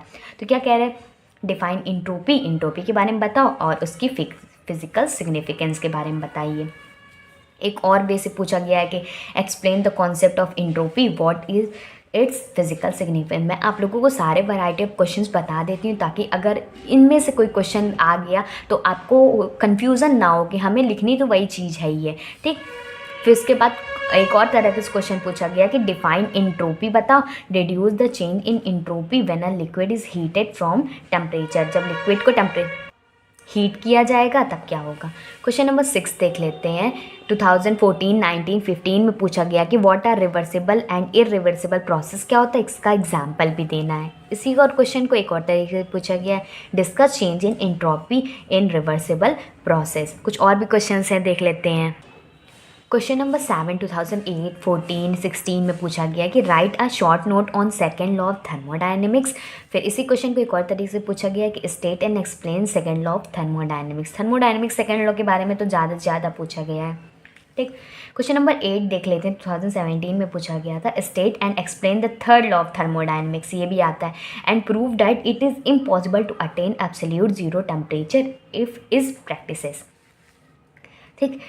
इसी क्वेश्चन को एक और तरीके से पूछा गया कि थर्ड लॉ ऑफ थर्मोडायनेमिक्स को आप लोगों को डिस्कस करना है। ये क्वेश्चन लॉन्ग में भी आता है, शॉर्ट में भी आता है, वेरी शॉर्ट में भी पूछ लिया करता है। ठीक। क्वेश्चन नंबर 9 है, 2012 है। इसको ध्यान से देखिएगा, पहले क्वेश्चन समझ लीजिए, ये लॉन्ग में ज़रूर पूछा जा सकता है। Establish the following thermodynamics relation. ये जो रिलेशन दिया गया है इसको हमें प्रूव करना है, जहाँ पर d5/dp जो टेम्परेचर है फिर इक्वल है -T/dV/dt pressure is equal to TV alpha, where alpha क्या है, coefficient of volume expansion at constant pressure पे। ठीक, शो करना है, show that the increase in pressure heats a body that expand with rise in temperature and cools the one that contract on heating. इसी question को एक और variety में पूछ लिया करता है कि सिर्फ आप लोग इसका रिलेशन ही बताइए। तो इसीलिए मैं कह रही हूँ कि कॉपी पेन लेके बैठिए, ताकि मैं आप लोगों को जो जो बता रही हूँ उसको भी आप लोग नोट डाउन करते रहिए कि ये इसका रिलेशन ज़रूर आ सकता है। इतना और सब प्रूव करने का भले ना आए, लेकिन ये रिलेशन इम्पॉर्टेंट है। ठीक, कुछ और भी क्वेश्चन है, देख लेते हैं। क्वेश्चन नंबर 10 2012 में पूछा गया था। ये भी रिलेशन काफ़ी बार आता है कि prove the thermodynamics relation TdS CV dt। मैंने बताया था ना, CV का वाला रिलेशन ज़रूर आता है, CV dt T dP/dt dV। ये रिलेशन को भी आप लोग करके जाइएगा। क्वेश्चन नंबर 11 2008 में पूछा गया था कि रिवर्सिबल प्रोसेस को बारे में आप लोग बताइए। क्वेश्चन नंबर 12 है, जूल थॉमसन इफेक्ट के ऊपर क्वेश्चन है। जूल थॉमसन इफेक्ट एग्ज़ाम में पूछा ही जाता है, कभी कभी रिपीट हो जाता है यही सेम क्वेश्चन कि जूल थॉमसन इफेक्ट बताओ। साथ ही साथ कभी कभी पूछ लेता है deduce expression for ideal and real gas और van der Waals gas. Question number 13 देख लेते हैं, 2014 में पूछा गया है। राइट 4 थर्मोडायनेमिक्स रिलेशन, चारों थर्मोडायनेमिक्स के रिलेशन लिखो और प्रूव करो होमोजीनियस फ्लूइड को Cp - Cv = T। ये रिलेशन भी काफ़ी बार एग्ज़ाम में पूछा जाता है, इसमें दिया गया है और प्रूव भी करना है कि ये वाला रिलेशन को प्रूव करना है, जहाँ पर सिंबल्स और उसकी यूजुअल मीनिंग्स है कि Cp क्या होता है, Cv क्या होता है, R इसमें क्या है, A क्या है, RT V क्या है, ये सारी चीज़ को आप लोगों को प्रूव करना है। फिर साथ ही साथ उसका बताना है क्या क्या इसका यूजुअल मीनिंग है। तो आप लोग स्क्रीनशॉट भी ले सकते हैं। क्वेश्चन नंबर 14 देख लेते हैं, 2010 में पूछा गया था। Give brief account of thermodynamics potential, what is the importance of these function. ये भी आ सकता है। ठीक, अब आगे क्वेश्चंस देख लेते हैं। क्वेश्चन नंबर 15 2008 और 9 में, जिसमें हमें प्रूव करना है रिलेशन। आप लोग रिलेशन सारे अच्छे से पढ़ के जाइएगा, क्योंकि ये दोनों यूनिट्स में काफ़ी इंपॉर्टेंट रिलेशंस हैं, तो उसको बिल्कुल भी मत छोड़िएगा, वो किसी न किसी तरीके से आ सकता है। Deduce the expression for the Joule Thomson effect, ये दिया गया है, इसको आप लोगों को प्रूव करने के बारे में आ सकता है। क्वेश्चन नंबर 16 2017 में पूछा गया था। Show that the equivalence of Kelvin Planck and Clausius statement of second law of thermodynamics. इसी क्वेश्चन को एक और तरीके से पूछा गया कि give Kelvin Planck and Clausius statement. ये भी आता है एग्जाम में, सेकेंड लॉ ऑफ थर्मोडायनेमिक्स का है, and show their equivalence. Question number 17 2007 15 18 में पूछा गया था। Deduce thermodynamical scale of temperature from second law of thermodynamics. इसी क्वेश्चन को एक और वैरायटी में पूछा गया था कि discuss about the absolute scale of temperature and hence show that it agrees completely with perfect gas scale, it is negative temperature possible on this scale. तो ये सारे इंपॉर्टेंट क्वेश्चन हैं जो एग्जाम में पूछे जाने की पॉसिबिलिटी है। आप लोग अच्छे से स्क्रीनशॉट ले लीजिए, आप लोग प्रैक्टिस कर लीजिएगा। ऐसे ही मैं आप लोगों के लिए और भी यूनिट्स के और सब्जेक्ट के, जैसे कि मैथ्स है, फिज़िक्स है, केमिस्ट्री है, मैं आप लोगों को सब प्रोवाइड करूँगी। ठीक, तो मेरे चैनल को नए हैं तो सब्सक्राइब कर लीजिएगा और बेल आइकन को ऑल पे सेलेक्ट कर लीजिएगा, ताकि मेरी हर वीडियो की नोटिफिकेशन आपको मिल जाए। Good bye and stay safe. को समझना उतना ज़्यादा इम्पॉर्टेंट है जितना आंसर्स को समझना है। आंसर समझने से ज़्यादा क्वेश्चन इम्पॉर्टेंट होता है। तो क्वेश्चन को अच्छे से मेरे साथ ध्यान से समझते जाइएगा, एक कॉपी पेन ले लीजिए, नोट डाउन करते चलिएगा, इम्पॉर्टेंट मार्क करते चलिएगा। इसीलिए मैं कह रही हूँ कि प्रीवियस ये वीडियो देख के आइए। मैं आप लोगों को इम्पॉर्टेंट टॉपिक, सिलेबस सब कुछ बहुत ही डिटेल में कराई हुई हूँ। यूनिट 1-2 के मोस्ट इम्पॉर्टेंट क्वेश्चन वो उसको अच्छे से देख लीजिए ताकि आप लोगों को पता चल सके हाँ, जो मैं आप लोगों को इम्पॉर्टेंट टॉपिक बता रही हूँ, पढ़ा रही हूँ, उससे क्वेश्चन बनते ही बनते हैं। ठीक। Hello friends, welcome to our YouTube channel your BSc guide. इस चैनल के थ्रू मैं अपने एक्सपीरियंस के बेसिस पे आप लोगों को बेस्ट से बेस्ट गाइडेंस प्रोवाइड करूंगी और स्टूडेंट की जितनी भी प्रॉब्लम वो स्टडी करते टाइम फेस करते हैं, मैं उसको डिस्कस करने के साथ साथ उससे कैसे डील करना है उसको भी आप लोगों को बताऊँगी। आज के इस वीडियो में हम बीएससी सेकेंड सेमेस्टर फिज़िक्स के जो यूनिट 3 है, काइनेटिक थ्योरी ऑफ गैसेस, उसके मोस्ट इम्पॉर्टेंट क्वेश्चन को डिस्कस करेंगे। यूनिट 1 जो कि zeroth and first law of thermodynamics था, और यूनिट 2 जो कि first and second law of thermodynamics था, उसके सारे मोस्ट इम्पॉर्टेंट क्वेश्चन मैंने ऑलरेडी चैनल पे अपलोड कर दिया है। नहीं देखे हैं तो सेकेंड सेमेस्टर की प्लेलिस्ट बनी हुई है, आप वहाँ से जा कर के देख सकते हैं। इसके syllabus, most important topic, units, question कौन कौन से हमें पढ़ने चाहिए, क्या करना चाहिए, मैंने सब कुछ आप लोगों को इसी चैनल पे बताया हुआ है। प्लेलिस्ट से आप लोग जा कर के देख लीजिएगा। मैंने आप लोगों को सिलेबस वाली वीडियो में ये भी तक बताया हुआ है कि मैं आप लोगों को क्या क्या इस चैनल पे कराने वाली हूँ। Previous year question solve, example, paper, 1 shot video भी देने वाली हूँ और इम्पॉर्टेंट टॉपिक्स को भी अच्छे से लाइव में पढ़ाने भी वाली हूँ। ठीक, तो स्टार्ट करते हैं। क्वेश्चन नंबर 1 2009 में पूछा गया था। सबसे पहले आप लोग एक बात ध्यान रखिए, क्वेश्चन को समझना उतना ज़्यादा इम्पॉर्टेंट है जितना आंसर्स को समझना है। आंसर समझने से ज़्यादा क्वेश्चन इम्पॉर्टेंट होता है। तो क्वेश्चन को अच्छे से मेरे साथ ध्यान से समझते जाइएगा, एक कॉपी पेन ले लीजिए, नोट डाउन करते चलिएगा, इम्पॉर्टेंट मार्क करते चलिएगा, और फिर एग्ज़ाम में अगर ऐसे क्वेश्चन रिपीट हुए तो आप लोग ज़रूर कर लेंगे। ठीक, तो स्टार्ट करते हैं। Write the Avogadro number on the basis of Brownian motion by Einstein theory. ठीक, एवोगैड्रो को नंबर को मतलब लिखना है जो कि आइंस्टाइन थ्योरी के अकॉर्डिंग आया था। ठीक, ये क्वेश्चन भी काफ़ी इम्पॉर्टेंट है। नेक्स्ट क्वेश्चन देख लेते। क्वेश्चन नंबर 2 2018 में पूछा गया था। Right the temperature of human body in degree Celsius. ये क्वेश्चन वेरी शॉर्ट में पूछा जा सकता है, तो इसीलिए मैं कह रही हूँ कि कॉपी पेन लेके बैठिए कि क्वेश्चन नंबर लिख लीजिए, इंपॉर्टेंट लिख लीजिए और लिखते चलिए कि किस में पूछा जा सकता है। मैं आप लोगों को वही सारे मोस्ट इंपॉर्टेंट क्वेश्चन कराती हूँ जिसके एग्ज़ाम में आने की पॉसिबिलिटी ज़्यादा है। ठीक, तो वीडियो को स्किप ना करते हुए पूरा वीडियो अच्छे से ध्यान से देखिएगा, क्वेश्चन को अच्छे से समझिए। क्वेश्चन नंबर 3 2014 में पूछा गया है। मैंने आप लोगों को ईयर्स भी मेंशन कर दिए हैं ताकि आप लोगों को ये पता चल सके कि मैं आप लोगों को real content, previous year question सब कुछ प्रोवाइड कर रही हूँ। ठीक, drive the relationship between molecular speed and molecular weight of a gas. इनके बीच में जो रिलेशन होता है उसको डिफाइन करना है। कभी कभी इन दोनों के बीच में शॉर्ट नोट भी पूछ लिया करता है, फिर कभी कभी डिफरेंस भी पूछ लिया करता है। तो आप तीनों तरह से प्रिपेयर करके जाइएगा तो अच्छा होगा आप लोगों के लिए। क्वेश्चन नंबर 4 है 2015, 16, 18 इतने सारे ईयर्स में पूछा गया, मतलब इसकी पॉसिबिलिटी ज़्यादा है आने की।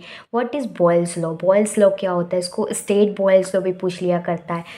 देखिए क्वेश्चन नंबर 5 क्या कह रहा है, 2014 और 17 में पूछा है व्हाट इज़ एवोगैड्रो लॉ। ये एवोगैड्रो लॉ जब मैं आप लोगों को इंपॉर्टेंट टॉपिक्स वाली वीडियो बता रही थी कि कौन कौन से इंपॉर्टेंट टॉपिक्स है, सिर्फ आप इसे ही पढ़ के एग्ज़ाम में बहुत अच्छा स्कोर कर सकते हैं, तो उसमें मैंने बताया भी हुआ है कि एवोगैड्रो लॉ कितना ज़्यादा इंपॉर्टेंट है।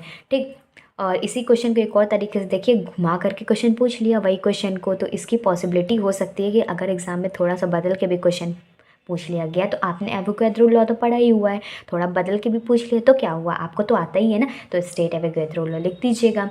ठीक, मैं आप लोगों को बता रही हूँ कि जितने टॉपिक्स मोस्ट इम्पॉर्टेंट है मैं उन सब की वीडियोस भी आप लोगों को प्रोवाइड करूँगी, लाइव क्लास लूँगी उसके, तो सब बताते चलूँगी। सबसे पहले मैं आप लोगों को मोस्ट इम्पॉर्टेंट क्वेश्चन बता रही हूँ ताकि आप लोगों को ये आइडिया हो सके कि क्वेश्चन से हमें क्या आइडिया मिलता है कि कौन से टॉपिक से क्वेश्चन ज़्यादा पूछे गए हैं। तो सबसे पहले ये होता है कि क्वेश्चन बता दो आप लोगों को, तब तो आप लोगों को पता चल जाएगा ना कि इंपॉर्टेंट टॉपिक्स कौन सा है, फिर मैं आप लोगों को इंपॉर्टेंट टॉपिक्स करा दूँगी लास्ट में पेपर्स भी प्रोवाइड कर दूँगी, उसके सॉल्यूशन भी देने की कोशिश करूँगी, फिर वन शॉट प्रोवाइड कर दूँगी। तो आप लोगों को एग्ज़ाम बहुत अच्छे से जाएगा। बस आप लोग चैनल को सब्सक्राइब कर लीजिएगा और जो नोटिफिकेशन बेल होती है उसका जो नोटिफिकेशन है उसको ऑल पे सेलेक्ट कर लीजिएगा, ताकि मेरी जैसे भी कोई नई वीडियो आती है तो आप लोगों के पास सबसे पहले पहुँच जाए और आप लोग देख लें। और मेरी हर वीडियो मंडे टू फ्राइडे आती है, शाम को 6 बजे आती है, तो एक्टिव ज़रूर रहिएगा।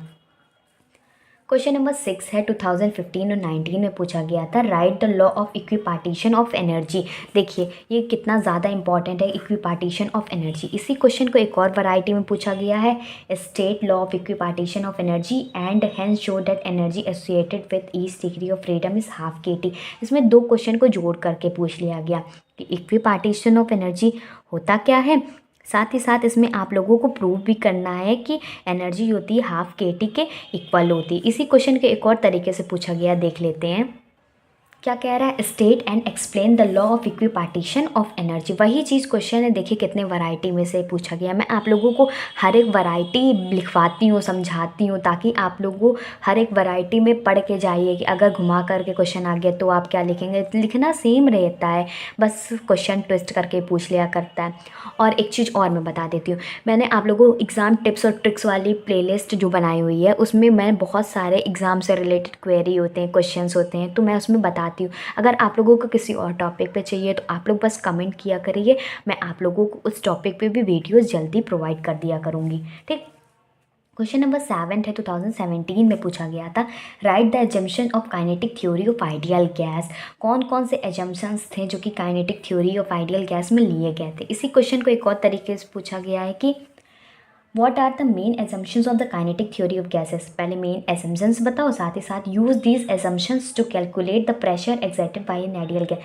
साथ ही साथ उस assumptions का यूज़ करके प्रेशर को कैलकुलेट करना है। ये क्वेश्चन लॉन्ग में भी शॉर्ट में भी दोनों तरीके से भी पूछा जा सकता है। 15 मार्क्स के क्वेश्चन पूछे जा सकते हैं, तो आप लोग इसको छोड़ के बिल्कुल भी मत जाइएगा। क्वेश्चन नंबर 8 क्या कह रहा है, 2011 में पूछा गया था, derive gas law from kinetic gas equation. Gas law को डेराइव करना है। मैं आप लोगों को वही सब बता रही हूँ, देखिए प्रीवियस ईयर क्वेश्चंस में आया हुआ है, तो आप लोग प्रैक्टिस करके ज़रूर जाइएगा। ठीक, और ध्यान से वीडियो को देखिएगा, समझिएगा क्वेश्चंस को, तभी आप लोगों को एग्ज़ाम में बदल के भी आ गया तब भी आप लोग लिख लेंगे। मेरे बहुत सारे सब्सक्राइबर्स ऐसे हैं जो कहते हैं कि आपने जो क्वेश्चंस बताएं सेम टू सेम वैसा ही आया है, तो आप लोग ज़रूर प्रिपेयर करके जाइएगा। ठीक, क्वेश्चन नंबर 9 है, what is the Maxwell's law of velocity distribution. Maxwell law of velocity distribution क्या होता है। और अगर किसी क्वेश्चन में क्वेरी रहती है, अगर आपको क्वेश्चन नहीं समझ में आ रहा है, उसके आंसर्स नहीं आ रहे हैं, आप लोग आंसर सॉल्यूशंस भी चाहते हैं, तो बस कमेंट ज़रूर किया करिए। मैं सारे कमेंट्स पढ़ती हूँ, और वीडियोस अच्छा भी लगा करे तब भी कमेंट कर दिया करिए। मैं सारे आप लोगों के अच्छे अच्छे कमेंट्स कम्युनिटी टैब में मेंशन करती हूँ। और बहुत सारे ऐसे होते हैं ना वीडियोस, जैसे कि आप लोगों ने नहीं देखा तो कम्युनिटी टैब पे जाकर के ज़रूर देख लिया करिए। मैं सब कुछ मेंशन कर देती हूँ, उसमें बहुत सारे छूट जाते हैं, वीडियोज़ नहीं देखा आपने तो आप देख सकते हैं वहाँ से भी। ठीक, तो आगे कुछ और भी मोस्ट इंपॉर्टेंट क्वेश्चन हैं, देख लेते हैं।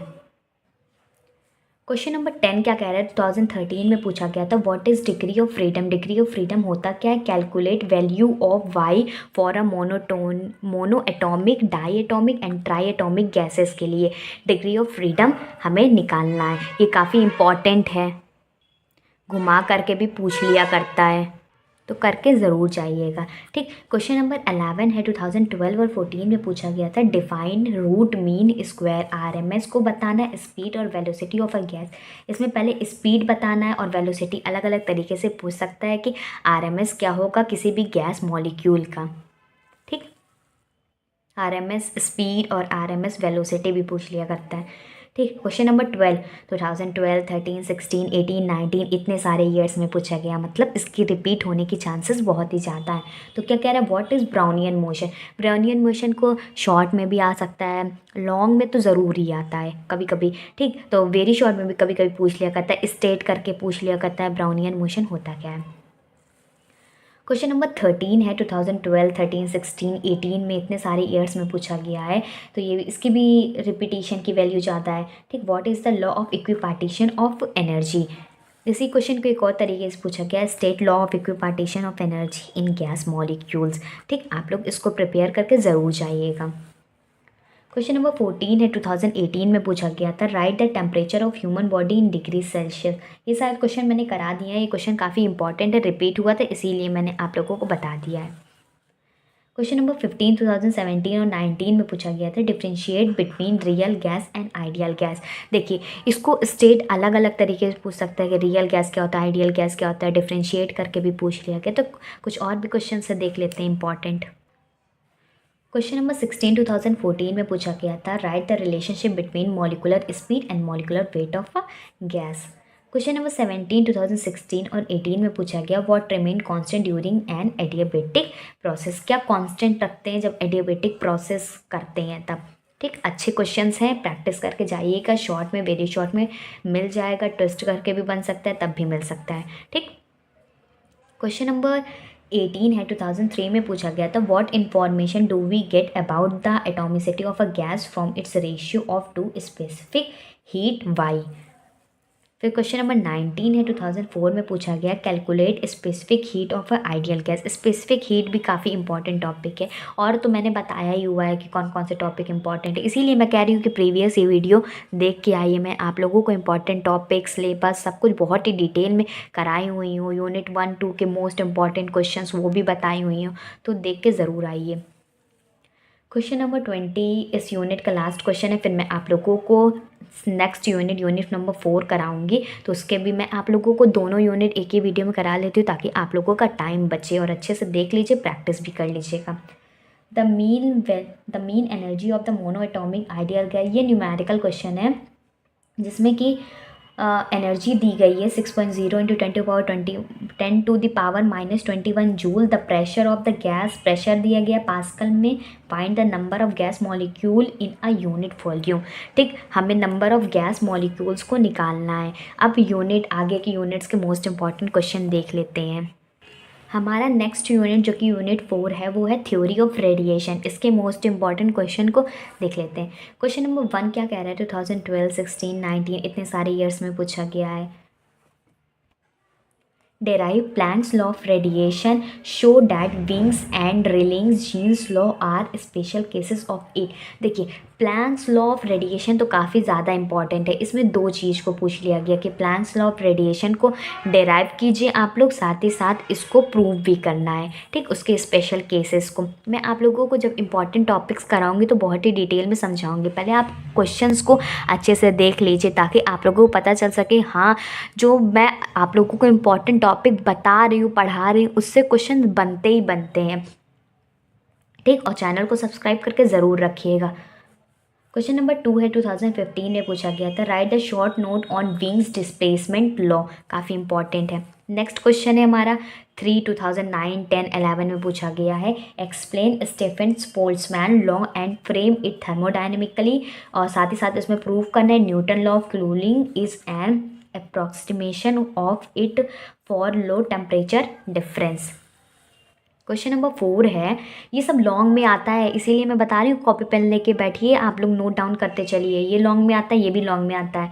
2006 और 12 में पूछा गया है, describe Lummer and Pringsheim experiment for the study of the black body radiation spectrum, give important information obtain. मैंने आप लोगों को बताया हुआ है इंपॉर्टेंट टॉपिक वाली वीडियो में कि ब्लैक बॉडी रेडिएशन काफ़ी इंपॉर्टेंट है, तो उसके ऊपर क्वेश्चन बना है। नेक्स्ट क्वेश्चन देख लेते हैं। क्वेश्चन नंबर 5 है, 2018-19 में पूछा गया है, what is perfectly black body. देखिए, पूछ लिया गया है परफेक्टली ब्लैक बॉडी होता क्या है, साथ ही साथ उसके नेचर को एक्सप्लेन करना है। क्वेश्चन नंबर 6 है, 2013-17 में पूछा गया है कि state Stefan Boltzmann law of radiation. ये काफ़ी इंपॉर्टेंट है। ठीक, क्वेश्चन नंबर 7 है, 2009 में पूछा गया है, calculate the energy radiated per minute from the filament of an incandescent lamp of 3 face area is 1 centimetre square and its. ये न्यूमेरिकल क्वेश्चन है, तो इस तरह के क्वेश्चन इसमें बनते हैं कि लैम्प का दे दिया गया, साथ ही साथ उसका एरिया दिया गया, तो उसमें निकालना रहता है एनर्जी रेडिएशन पर मिनट। क्वेश्चन नंबर 8 है, 2012 में पूछा गया है, right Kirchhoff's law black body radiation. जब मैं आप लोगों को इंपॉर्टेंट टॉपिक बता रही थी तो मैंने बताया भी हुआ है किरचॉफ लॉ काफ़ी इंपॉर्टेंट है, तो इसको भी पढ़ लीजिएगा, क्वेश्चन इससे बना हुआ है। सबसे इम्पॉर्टेंट क्वेश्चन फिर आ गया 2012, 9, 10, 15 इतने सारे ईयर्स में पूछा गया, तो इम्पॉर्टेंट तो हुआ ही ना। तो क्या कह रहा है, state and proof Stephens law of radiation क्या होता है। इसी क्वेश्चन को एक और तरीके से पूछा गया कि स्टेफेंस लॉ को आप लोग डिराइव कीजिए, साथ ही साथ वैल्यू निकालिए स्टेफन कांस्टेंट की। और इसको इसी में एक और चीज़ पूछ लिया करता है कि उसको थर्मोडायनेमिकली प्रूव भी करना है। कुछ और भी मोस्ट इंपॉर्टेंट क्वेश्चंस हैं, देख लेते हैं। क्वेश्चन नंबर 10 देखिए, 2009, 10, 11, 17, 15, 16 इतने सारे ईयर्स में पूछा गया। तो ये भी क्वेश्चन काफ़ी इंपॉर्टेंट है। क्या कह रहा है, discuss spectral distribution of energy on the spectrum of black body radiation. Black body radiation तो आपको पूरा अच्छे से ही पढ़ना है, इससे वेरी शॉर्ट, शॉर्ट, लॉन्ग तीनों तरह के क्वेश्चन बन सकते हैं। तो ये ज़रूर आएगा, एक बार पूछा जाता है। ब्लैक बॉडी रेडिएशन का उसका spectral distribution of energy level diagram भी बनाने को पूछ सकता है। ठीक, क्वेश्चन नंबर 11 है, 2009 और 10 में पूछा गया है, डिफाइन प्लैंक्स रेडिएशन लॉ। ये भी इम्पॉर्टेंट है, जो प्लैंक्स रेडिएशन लॉ है इसका पूरा डिफाइन करना, उसको स्टेट करना। इसी तरह से और तरह के क्वेश्चन पूछ लिया गया कि प्रूव करना भी आ सकता है। तो ये भी प्लैंक्स रेडिएशन लॉ भी काफ़ी इंपॉर्टेंट है। नेक्स्ट मोस्ट इंपॉर्टेंट क्वेश्चन है 2011, 10, 15, 16 में पूछा गया। क्वेश्चन नंबर 12 क्या कह रहा है, explain meaning of emissive power. Emissive power के क्या मतलब होता है, इसको डिफाइन करने को पूछ लिया गया। ठीक, क्वेश्चन नंबर 13 है, 2005 में पूछा गया, डिफाइन रेडिएशन। रेडिएशन क्या होता है, वेरी शॉर्ट में पूछ लिया करता है। अगर आप लोग एमसीक्यूज़ पेपर होता है तो आप लोग बस कमेंट कीजिए कि मैम मेरा एमसीक्यूज़ होता है, तो आप मेरे एमसीक्यूज़ के लिए प्रोवाइड कर दीजिए, तो मैं आप लोगों को एमसीक्यूज़ का भी प्रोवाइड कर दूँगी। बस आप लोग कॉमेंट ज़रूर किया करिए। क्वेश्चन नंबर 14, 2009, 10, 11, 13, 16, 18, 20 देखिए कितने सारे ईयर्स में पूछा गया है। किसके बारे में पूछा गया, देखिए मैंने कहा था ना ब्लैक बॉडी तो छोड़ना ही नहीं है। शॉर्ट नोट में पूछा गया है ब्लैक बॉडी क्या होता है, थर्मल रेडिएशन क्या होता है, एनर्जी डेंसिटी क्या होता है। तो मैं बता रही हूँ कि आप लोगों को कितने सारे ईयर्स में क्वेश्चन पूछे गए हैं, तो उसके रिपीट होने की चांसेस बहुत ही ज़्यादा है। ठीक, इसमें देखें ना पूछ लिया गया कि ब्लैक बॉडी बताइए आप, थर्मल रेडिएशन अलग अलग तरीके से पूछ सकता है कि डिफाइन करो ब्लैक बॉडी, डिफाइन करो थर्मल रेडिएशन, फिर एनर्जी डेंसिटी क्या होती है। ठीक, लास्ट क्वेश्चन देख लेते हैं, काफ़ी इंपॉर्टेंट है ये भी, formula of emissive power of absorptive power. ये क्वेश्चन जो है ना, ये एमसीक्यूज बेस से भी है कि इससे फॉर्मूला 4 ऑप्शन आपको दिया रहेगा ABCD, उसमें से बताना होगा कि क्या फॉर्मूला होगा इमिसिव पावर का। तो आप लोग इसको वेरी शॉर्ट में अगर डिफाइन करने को भी आगे, जैसे ऊपर मैंने आप लोगों को बताया हुआ है इमिसिव पावर को डिफाइन करना है, तो वही चीज़ इसमें भी कह रहे हैं। इसमें फॉर्मूला पूछ लिया गया, तो बस थोड़ा थोड़ा वे चेंज कर देता है, एमसीक्यूज़ में बदल दिया। तो एमसीक्यूज़ में ज़्यादा कुछ नहीं होता है, वही चीज़ आप लोगों को पूरा डिटेल में तो पढ़ना चाहिए, उससे एमसीक्यूज़ बन सकता है। अगर आप लोग सिर्फ एमसीक्यूज़ के आंसर्स को रटना चाहते हैं, एमसीक्यूज़ बता दे उसके आंसर बता दे रट ले वही चीज़ आ जाए, तो ऐसा नहीं होता है। आप लोग उसको डिटेल में अच्छे से पढ़ेंगे। अगर एमसीक्यूज़ आए तो उसके अंदर से पूछा जाए ना, तो एमसीक्यूज़ जो होता है काफ़ी ज़्यादा टफ होता है, ऐसा नहीं है कि बहुत इजी होता है। सबसे इजी डिस्क्रिप्टिव पैटर्न होता है, एमसीक्यूज टफ होते हैं। ठीक, ऐसे ही मैं आप लोगों को और भी यूनिट्स के मोस्ट इंपॉर्टेंट क्वेश्चंस कराऊंगी, तो इसीलिए मैं कह रही हूँ चैनल को सब्सक्राइब कर लीजिए और नोटिफिकेशन बेल को ऑल पे सेलेक्ट कर लीजिए, ताकि मेरी हर वीडियो की नोटिफिकेशन आपको सबसे पहले मिल जाए। शाम को 6 बजे मेरी हर वीडियो आती है, मंडे टू फ्राइडे, तो आप लोग एक्टिव रह के उस टाइम वीडियो को देख लिया करिए। ठीक, नहीं तो फिर ये होता है कि काम को टालते जाओगे तो कभी नहीं कर पाओगे। आप उसी टाइम कर लिया करिए, तो आपका भी टाइम बचेगा, अच्छे से पढ़ लेंगे आप लोग, आप अच्छे मार्क्स आप लोग ही गेन करेंगे। ठीक, तो मिलते हैं अपनी अगली वीडियो में। Good bye and stay safe. Hello friends, welcome to our YouTube channel your BSc guide. इस चैनल के थ्रू मैं अपने एक्सपीरियंस के बेसिस पे आप लोगों को बेस्ट से बेस्ट गाइडेंस प्रोवाइड करती हूँ, और स्टूडेंट की जितनी प्रॉब्लम वो स्टडी करते टाइम फेस करते हैं, मैं उसको डिस्कस करने के साथ साथ उससे कैसे डील करना है उसको भी बताऊँगी। आज का हमारा टॉपिक है एग्ज़ाम कॉपी लिखते टाइम कौन सी गलती नहीं करनी चाहिए। बहुत सारे स्टूडेंट ऐसे होते हैं जो एग्ज़ाम कॉपी तो लिख के आते हैं, लेकिन उनमें बहुत सारी माइनर मिस्टेक करके आते हैं। आज की वीडियो देखने के बाद आप लोग कोई भी माइनर मिस्टेक नहीं करेंगे। तो स्टार्ट करते हैं अपना video. Fill your intro neat and clean without cutting any word. जब आप लोगों को कॉपी मिलती है तो सबसे पहले उसमें इंट्रोडक्शन भरना होता है, name, class, subject, roll number और कौन सा पेपर है। तो आप कोशिश कीजिए कि उसको बहुत ही नीट और क्लीन वे से रिप्रेजेंट करने की, क्यों और कोई भी वर्ड को मत काटिएगा, क्योंकि एग्ज़ामिनर सबसे पहले आपका नेम ही पढ़ता है। अगर वहीं पर ही आपकी कटिंग होगी तो उसके ऊपर बहुत ही बैड इम्पैक्ट पड़ेगा। ठीक, तो अपना इंट्रोडक्शन नीट और क्लीन रखिएगा। दूसरी चीज़ है, draw a straight line with the help of scale with black pen और ब्लैक स्केच। बहुत सारी कॉपीज़ में क्या होता है कि लाइन लेफ़्ट साइड में नहीं खींची हुई होती है, तो आप लोग ब्लैक पेन से या ब्लैक स्केच से एक स्ट्रेट लाइन खींच लीजिएगा, ठीक, स्केल की हेल्प से। तो उससे भी कॉपी अच्छी दिखने लगती है। ठीक, जब आंसर आप लिखोगे, क्वेश्चन नंबर डालोगे तो वो एक अच्छा इम्पैक्ट क्रिएट करता है। तीसरी चीज़ है, right answer number in the middle not in left corner and underline. बहुत सारे स्टूडेंट क्या करते हैं कि आंसर नंबर को लेफ्ट साइड में लिख देते हैं, यहाँ से लाइन खींचा और इधर आंसर नंबर लिख दिया। तो ऐसा मत कीजिए। ठीक, आप अगर मिडिल में आंसर नंबर को लिखेंगे, जैसे कि बीच में लिखेंगे और उसे अंडरलाइन कर देंगे तो वो बहुत ही अच्छा लगता है और आंसर बताता है कि यहाँ से हमारा ये आंसर स्टार्ट हुआ है। तो एग्ज़ामिनर के ऊपर भी बेस्ट इम्पैक्ट पड़ेगा कि हाँ, इसका आंसर यहाँ से स्टार्ट हुआ है। बहुत में कॉर्नर में लिखा होता है तो इतना ध्यान नहीं देता, अगर मिडिल में लिखा होगा और अंडरलाइन भी होगा तो उसके ऊपर अच्छा इम्पैक्ट पड़ेगा। ठीक, नेक्स्ट पॉइंट देख लेते हैं, इसमें क्या है, try to write in point instead paragraph.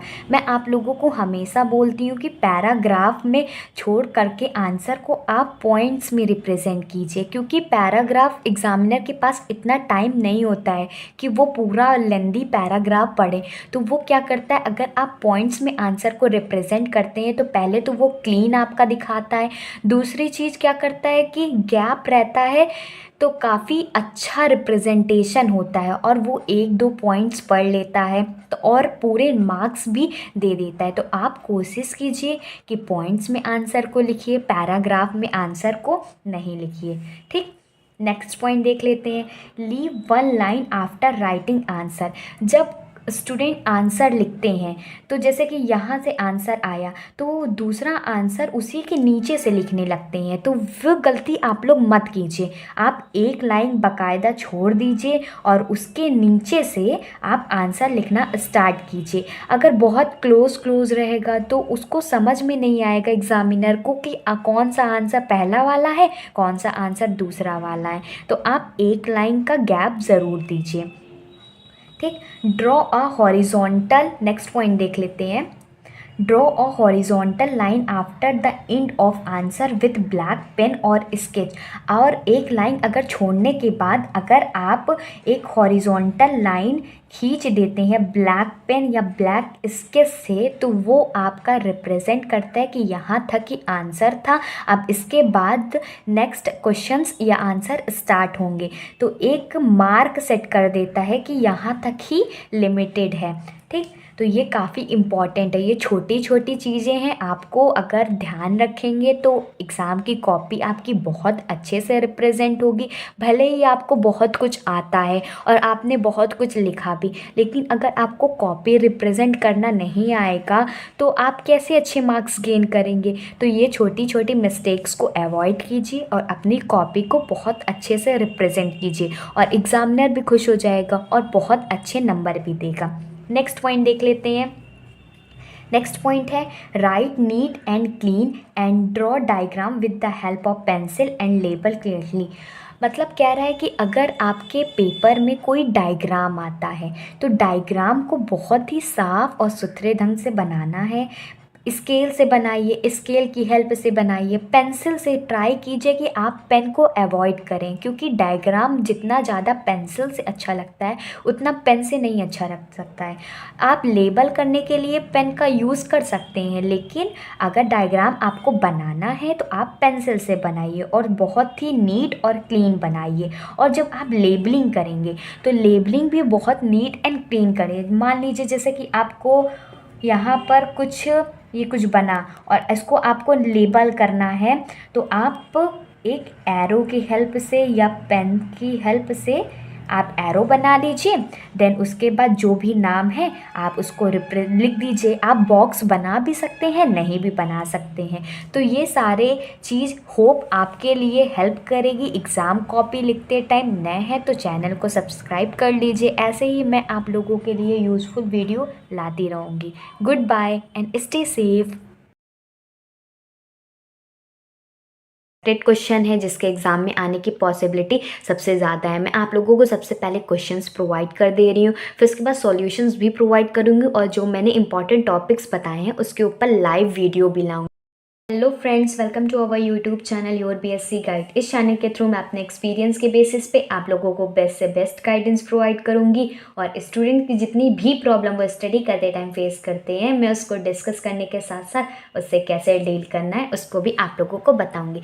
आज के इस वीडियो में बीएससी सेकेंड सेमेस्टर के जो फिज़िक्स है उसके यूनिट 5 और 6 जो कि हमारा circuit fundamental and semiconductor devices की जो पार्ट बी है उसके अंदर आता है ना। यूनिट 5 डीसी और एसी सर्किट है और यूनिट 6 भी है। उसके मोस्ट इंपॉर्टेंट क्वेश्चंस को मैं आप लोगों को बताने वाली हूँ।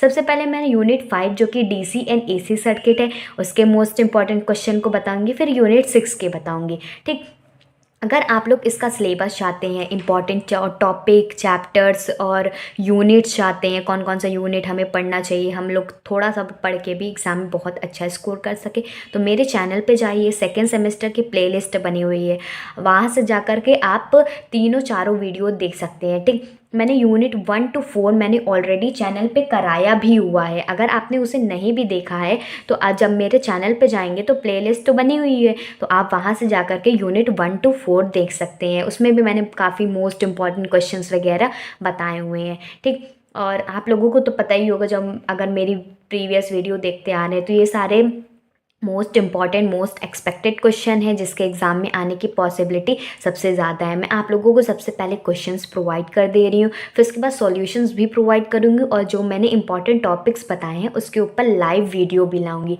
मेरी हर वीडियो शाम को 6 बजे आती है, मंडे टू फ्राइडे आती है, तो आप लोग 6 बजे ज़रूर एक्टिव रहा करिए। ठीक, थोड़ा सा देख लिया करिए, फिर चाहे तो आप काम करा करिए। जैसे मैं आप लोगों को बताते चल रही हूँ तो काम उसी टाइम ख़त्म कर लिया करिए। एग्ज़ाम के टाइम मत छोड़िए कि एग्ज़ाम के टाइम पढ़ लेंगे, तो उसी टाइम पढ़ते चलिए थोड़ा थोड़ा, तो ऐसा रहेगा तो आप लोग का अच्छे से प्रिपेयर भी होता रहेगा।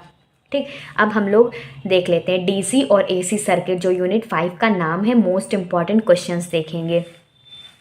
क्वेश्चन नंबर 1 2008 में देखिए, मैंने इसमें ईयर्स भी मेंशन किया है ताकि आप लोगों को पता चल सके कि मैं आप लोगों को रियल कंटेंट प्रोवाइड करती हूँ।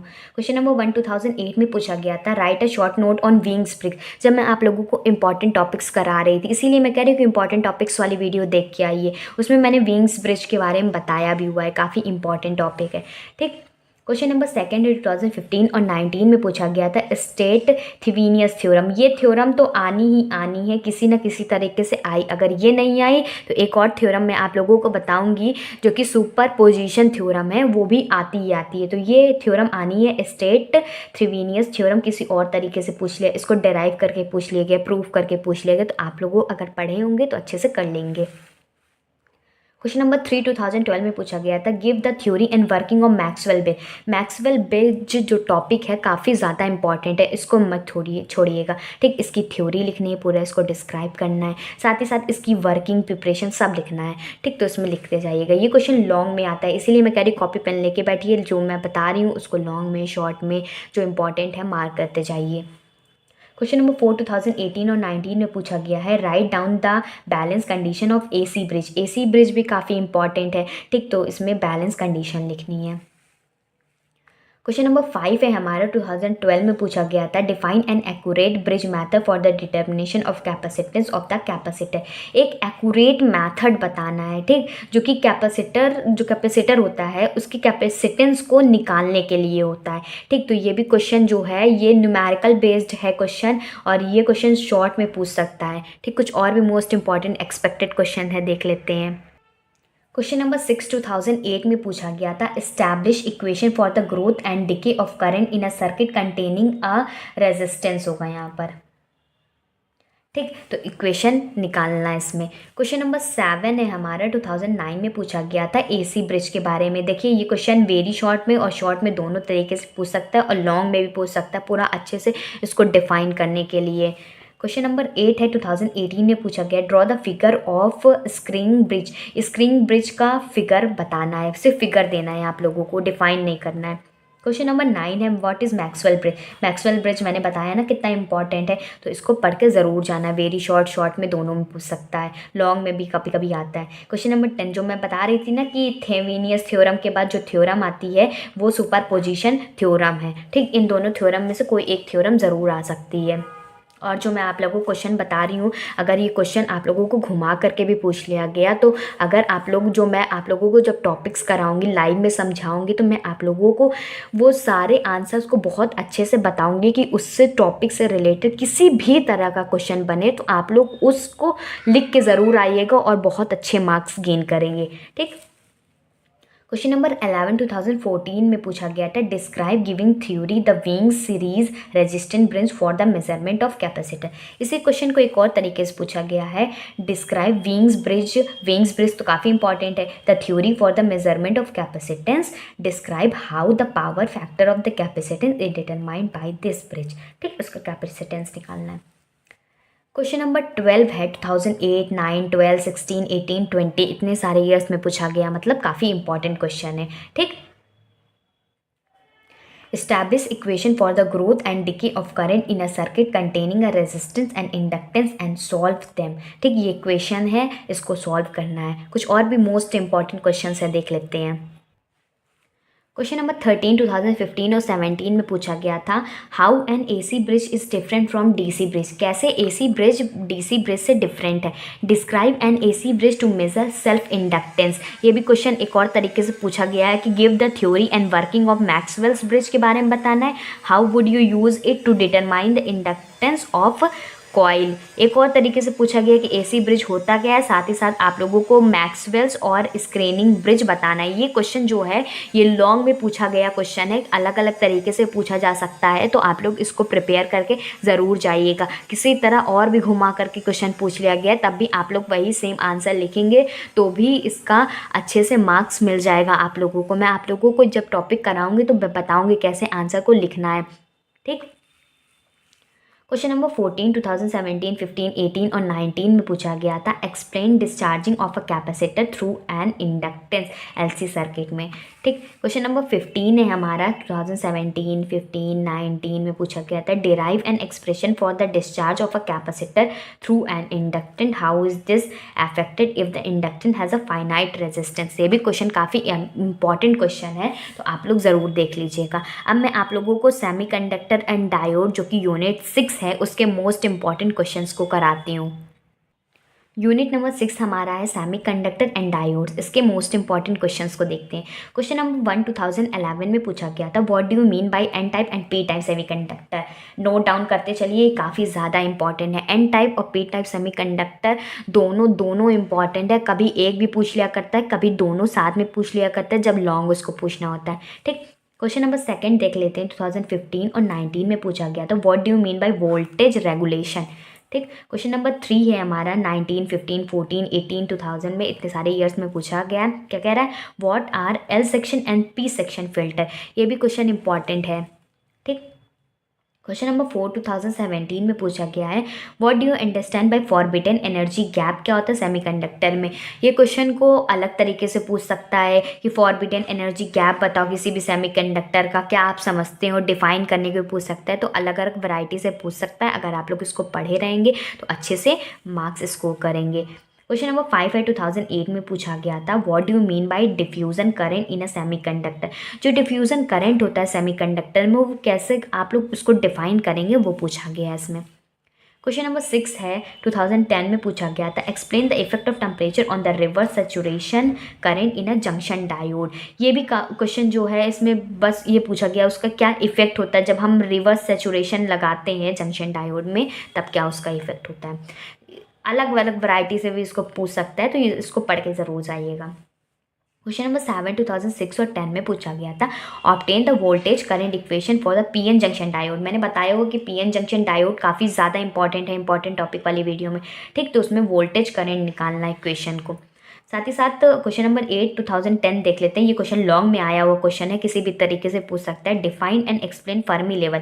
साथ ही साथ इसको आप लोग अच्छे से डिफाइन कीजिएगा कि पूरा फर्मी लेवल होता क्या है, उसके डायग्राम बना दीजिएगा, उसको पूरा अच्छे से एक्सप्लेन कीजिएगा और सब कुछ बना देंगे तो आप लोगों को फुल नंबर मिल जाएगा। ये क्वेश्चन जो होते हैं 15 मार्क्स के आते हैं, लॉन्ग क्वेश्चन में आते हैं, तो ये किसी भी तरीके से पूछ सकता है, तो इसको छोड़ के बिल्कुल मत जाइएगा। कुछ और भी मोस्ट इंपॉर्टेंट एक्सपेक्टेड क्वेश्चन हैं, देख लेते हैं।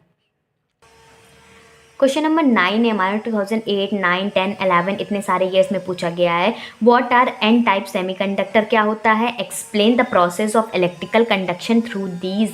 मैंने बताया ना, पी टाइप और एन टाइप सेमीकंडक्टर दोनों आपको पढ़ने जाना है। इसमें देखिए पूछ लिया गया कि एन टाइप सेमीकंडक्टर होता क्या है। साथ ही साथ ये क्वेश्चन लॉन्ग में पूछा गया था, इसीलिए एक और क्वेश्चन पूछ लिया गया था कि जो प्रोसेस ऑफ इलेक्ट्रिकल कंडक्शन होता है, इसके थ्रू मतलब जो इलेक्ट्रिसिटी से करंट को पास करवाया जाता है, तो उससे इसका क्या यूज़ है, क्या प्रोसेस है, उसको पूरा एक्सप्लेन करना है, ठीक। क्वेश्चन नंबर 10 2006, 8, 12 में पूछा गया था, describe the action of forward and reverse बियाज पीएन जंक्शन सेमीकंडक्टर। जो पीएन जंक्शन सेमीकंडक्टर होता है उसमें जो फॉरवर्ड बियाज होता है और रिवर्स बियाज होता है, उसको पूरा अच्छे से डिफाइन करना है, कैसे फॉरवर्ड बियाज होता है, कैसे रिवर्स बियाज होता है। इसी क्वेश्चन को एक और तरीके से पूछा गया है, explain the characteristics of PN junction under reverse and forward बियाज, ठीक। उसके पूरी कैरेक्टरिस्टिक्स को बहुत अच्छे से डिफाइन करना है। क्वेश्चन नंबर 11 है 2013 में पूछा गया। ये एक न्यूमेरिकल क्वेश्चन है, किसी भी तरीके से पूछ सकता है कि एक पावर सप्लाई दिया जा रहा है 100 वॉट की टू 10 किलो ओम लोड का, ठीक। Find out the AC across, AC load निकालना है जब रिपल फैक्टर हमारा 0.10% हो, ठीक। क्वेश्चन नंबर 12 है हमारा, रेक्टिफायर इफिशियंसी क्या होता है। ये तो पूछ लिया करता है कि define rectifier efficiency. Question number 13 हमारे 2012 और 18 में पूछा गया था कि how the Zener breakdown is different from the avalanche breakdown. जो जीनर ब्रेकडाउन होता है वो कैसे डिफरेंट है एवलांचे ब्रेकडाउन से, इसको पूरा अच्छे से बताना है। जीनर ब्रेकडाउन भी काफ़ी इंपॉर्टेंट है, ठीक, इसको मत छोड़िएगा। देखिए आ गया ना जीनर ब्रेकडाउन का क्वेश्चन 2012, 17, 15, 19 में पूछा गया है कि जीनर बैकग्राउंड से आप क्या समझते हैं। मीन पूछ सकता है, डिफाइन करके पूछ सकता है, और इसी को एक और तरीके से पूछा गया है कि जीनर ब्रेकडाउन को अच्छे से बताइए। ऐसे ही मैं आप लोगों के लिए सारे यूनिट्स के मोस्ट इंपॉर्टेंट क्वेश्चंस, उसके सॉल्यूशंस प्रोवाइड करती रहूँगी। तो चैनल को सब्सक्राइब कर लीजिए नए हैं तो, और बेल आइकन को ऑल पे सेलेक्ट कर लीजिए ताकि मेरी हर न्यू वीडियो की नोटिफिकेशन आपको सबसे पहले मिल जाए। और वीडियो अच्छा और यूज़फुल लगा तो एक लाइक और एक शेयर और प्यारा सा कॉमेंट कर दीजिएगा। Good bye and stay safe. Videos लाऊंगी, वीडियोस जो होंगी मेरी पूरी डिटेल में होंगी, तो आप लोग एक भी पार्ट उसमें मिस मत करिएगा।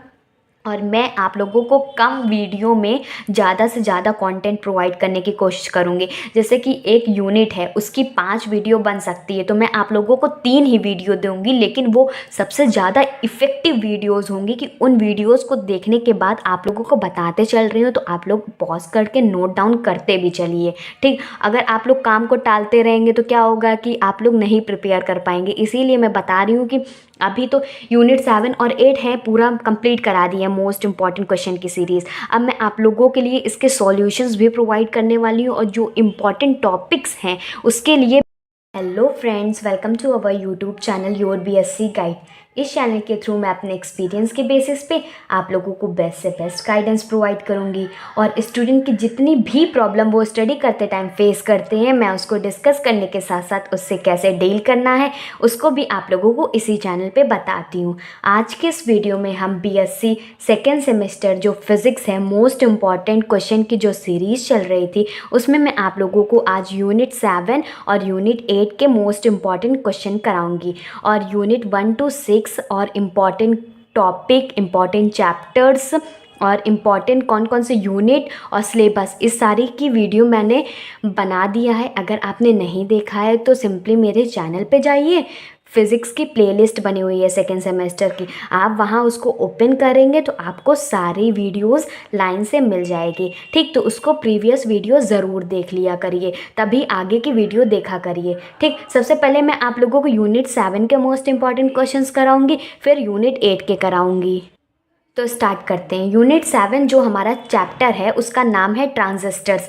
एक एक करके देख लेते हैं कितने इंपॉर्टेंट मोस्ट एक्सपेक्टेड क्वेश्चन हैं जो कि प्रीवियस ईयर्स में आए हुए हैं, और मैं आप लोगों को वही सारे क्वेश्चंस बता रही हूँ ताकि आप लोग यही सारे क्वेश्चन को प्रिपेयर करके जाएं। अगर क्वेश्चन घुमा करके पूछ लिया तब भी आप लोग इस टॉपिक को पढ़े रहेंगे तो अच्छे मार्क्स ज़रूर स्कोर करेंगे। ठीक, क्वेश्चन नंबर 1 है डिफाइन ट्रांजिस्टर। जैसे कि चैप्टर का नाम ही ट्रांजिस्टर्स है तो पहला क्वेश्चन तो बनता ही है कि ट्रांजिस्टर होता क्या है।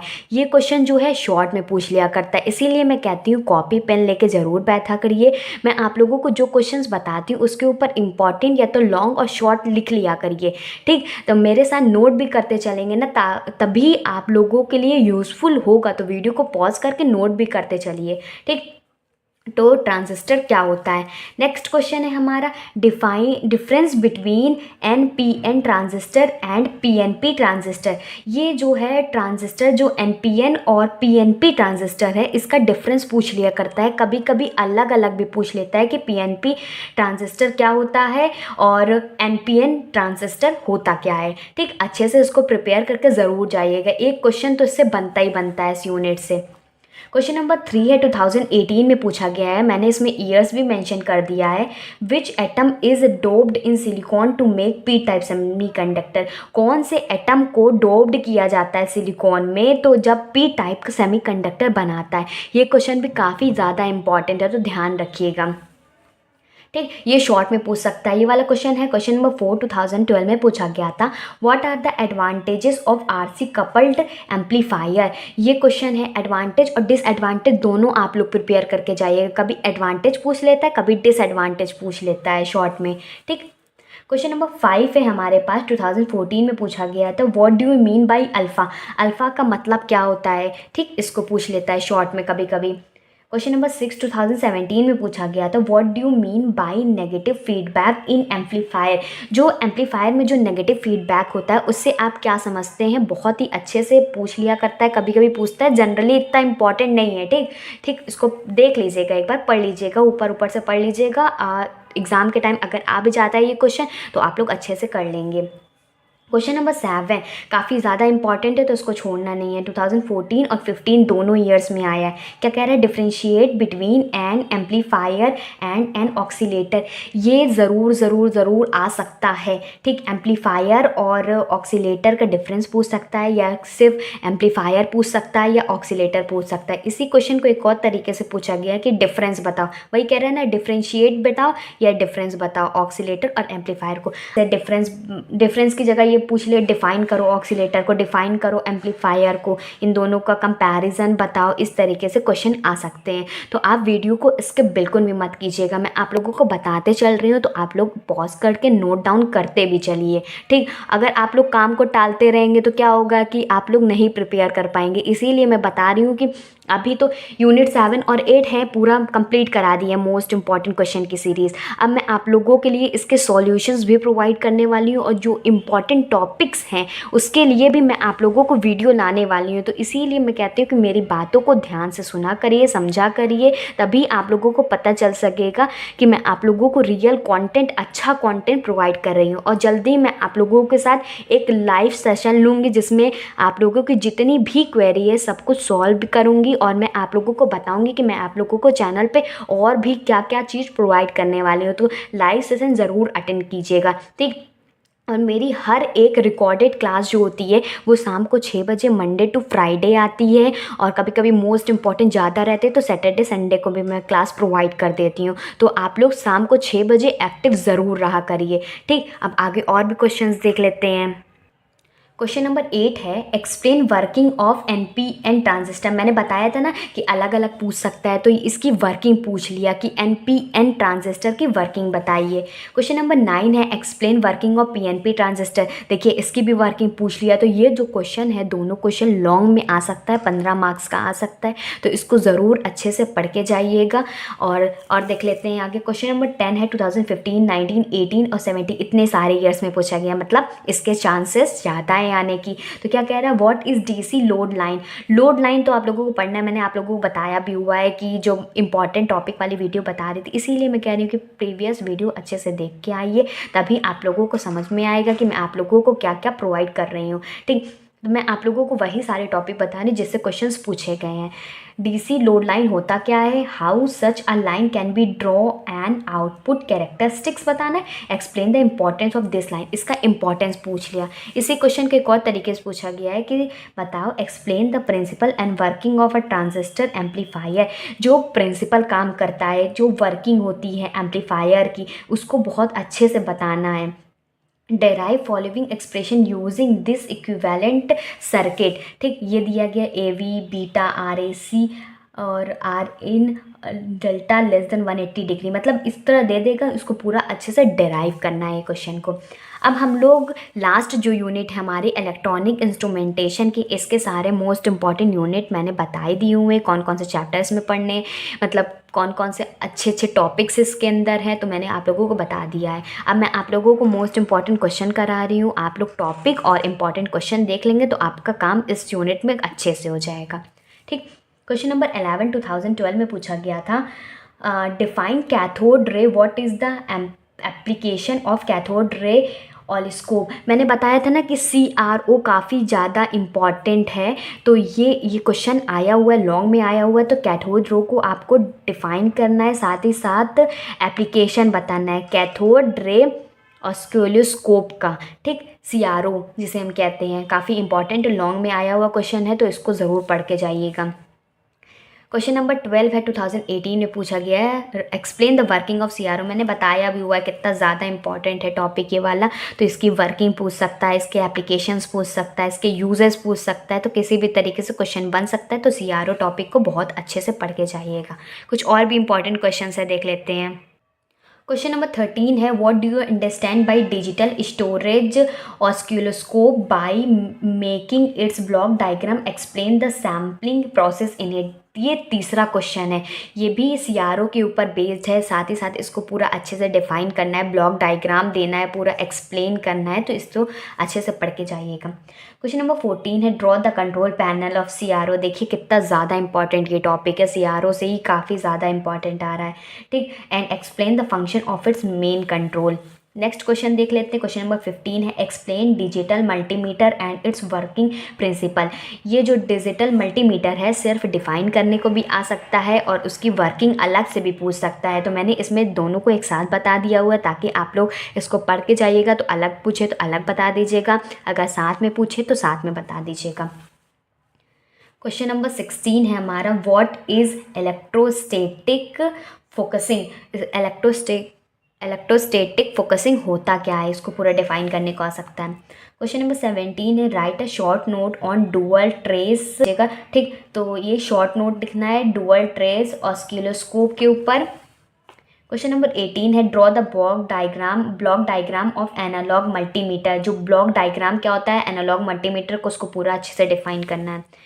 फिर क्वेश्चन नंबर 19 है, मल्टीमीटर होता क्या है, और क्वेश्चन नंबर 20 है, CRT क्या होता है, कैथोड रे ट्यूब जिसे हम कहते हैं। ये शॉर्ट में ज़रूर पूछ सकता है कि कैथोड रे ट्यूब को बताइए। अब मैंने आप लोगों को सारे यूनिट्स के मोस्ट इंपॉर्टेंट क्वेश्चंस करा दिए हैं, अब मैं आप लोगों को इसके सॉल्यूशंस भी प्रोवाइड करूँगी, साथ ही साथ मोस्ट इंपॉर्टेंट टॉपिक है उसकी भी वीडियोज़ लाऊँगी। वीडियोज़ जो होंगी मेरी पूरी डिटेल में होंगी, तो आप लोग एक भी पार्ट उसमें मिस मत करिएगा, और मैं आप लोगों को कम वीडियो में ज़्यादा से ज़्यादा कंटेंट प्रोवाइड करने की कोशिश करूँगी। जैसे कि एक यूनिट है, उसकी 5 वीडियो बन सकती है, तो मैं आप लोगों को 3 ही वीडियो दूँगी, लेकिन वो सबसे ज़्यादा इफ़ेक्टिव वीडियोज़ होंगी कि उन वीडियोज़ को देखने के बाद आप सारे क्वेश्चन हो जाएगा और एक भी क्वेश्चन नहीं छूटेगा, ये मेरी गारंटी है। बस मैं आप लोगों को जो प्रोवाइड कर रही हूँ, सिलेबस मैंने बहुत अच्छे से डिटेल में पढ़ाया है, उसमें मैंने बहुत कुछ बताया हुआ है कि क्या क्या चैप्टर में आ सकता है, क्या क्या नहीं आएगा, क्या क्या आप लोगों को पढ़ना है। साथ ही साथ मैंने आप लोगों को मोस्ट इम्पॉर्टेंट यूनिट टॉपिक वाली वीडियो दी हुई है, उसको अच्छे से देख लीजिएगा और सारे यूनिट के मोस्ट इम्पॉर्टेंट क्वेश्चन को अच्छे से समझ लीजिएगा। बीच बीच में मैंने बहुत अच्छे अच्छे इन्फॉर्मेशंस भी दी है, तो उसको ध्यान में रखिएगा। फिर मैं आप लोगों को अब प्रोवाइड करने वाली हूँ सॉल्यूशंस और उसके टॉपिक्स को, उसको अच्छे से देख लीजिएगा। पेपर्स भी मैं आप लोगों को प्रोवाइड करने वाली हूँ, हो सकेगा तो उसके सॉल्यूशंस भी प्रोवाइड कर दूँगी। ठीक, मैं आप लोगों को फिज़िक्स, केमिस्ट्री, मैथ तीनों चीज़ मैं आप लोगों को बराबर से कराती चल रही हूँ, तो ध्यान से अच्छे से करिएगा। ठीक, वीडियो अच्छा लगे और यूज़फुल लगे तो एक लाइक और एक प्यारा सा कमेंट कर दीजिएगा, और नए हैं तो चैनल को सब्सक्राइब कर दीजिएगा, और हो सके तो एक शेयर ज़रूर कर दिया करिए। ठीक, मुझे बस आप लोगों का सपोर्ट चाहिए। Good bye and stay safe.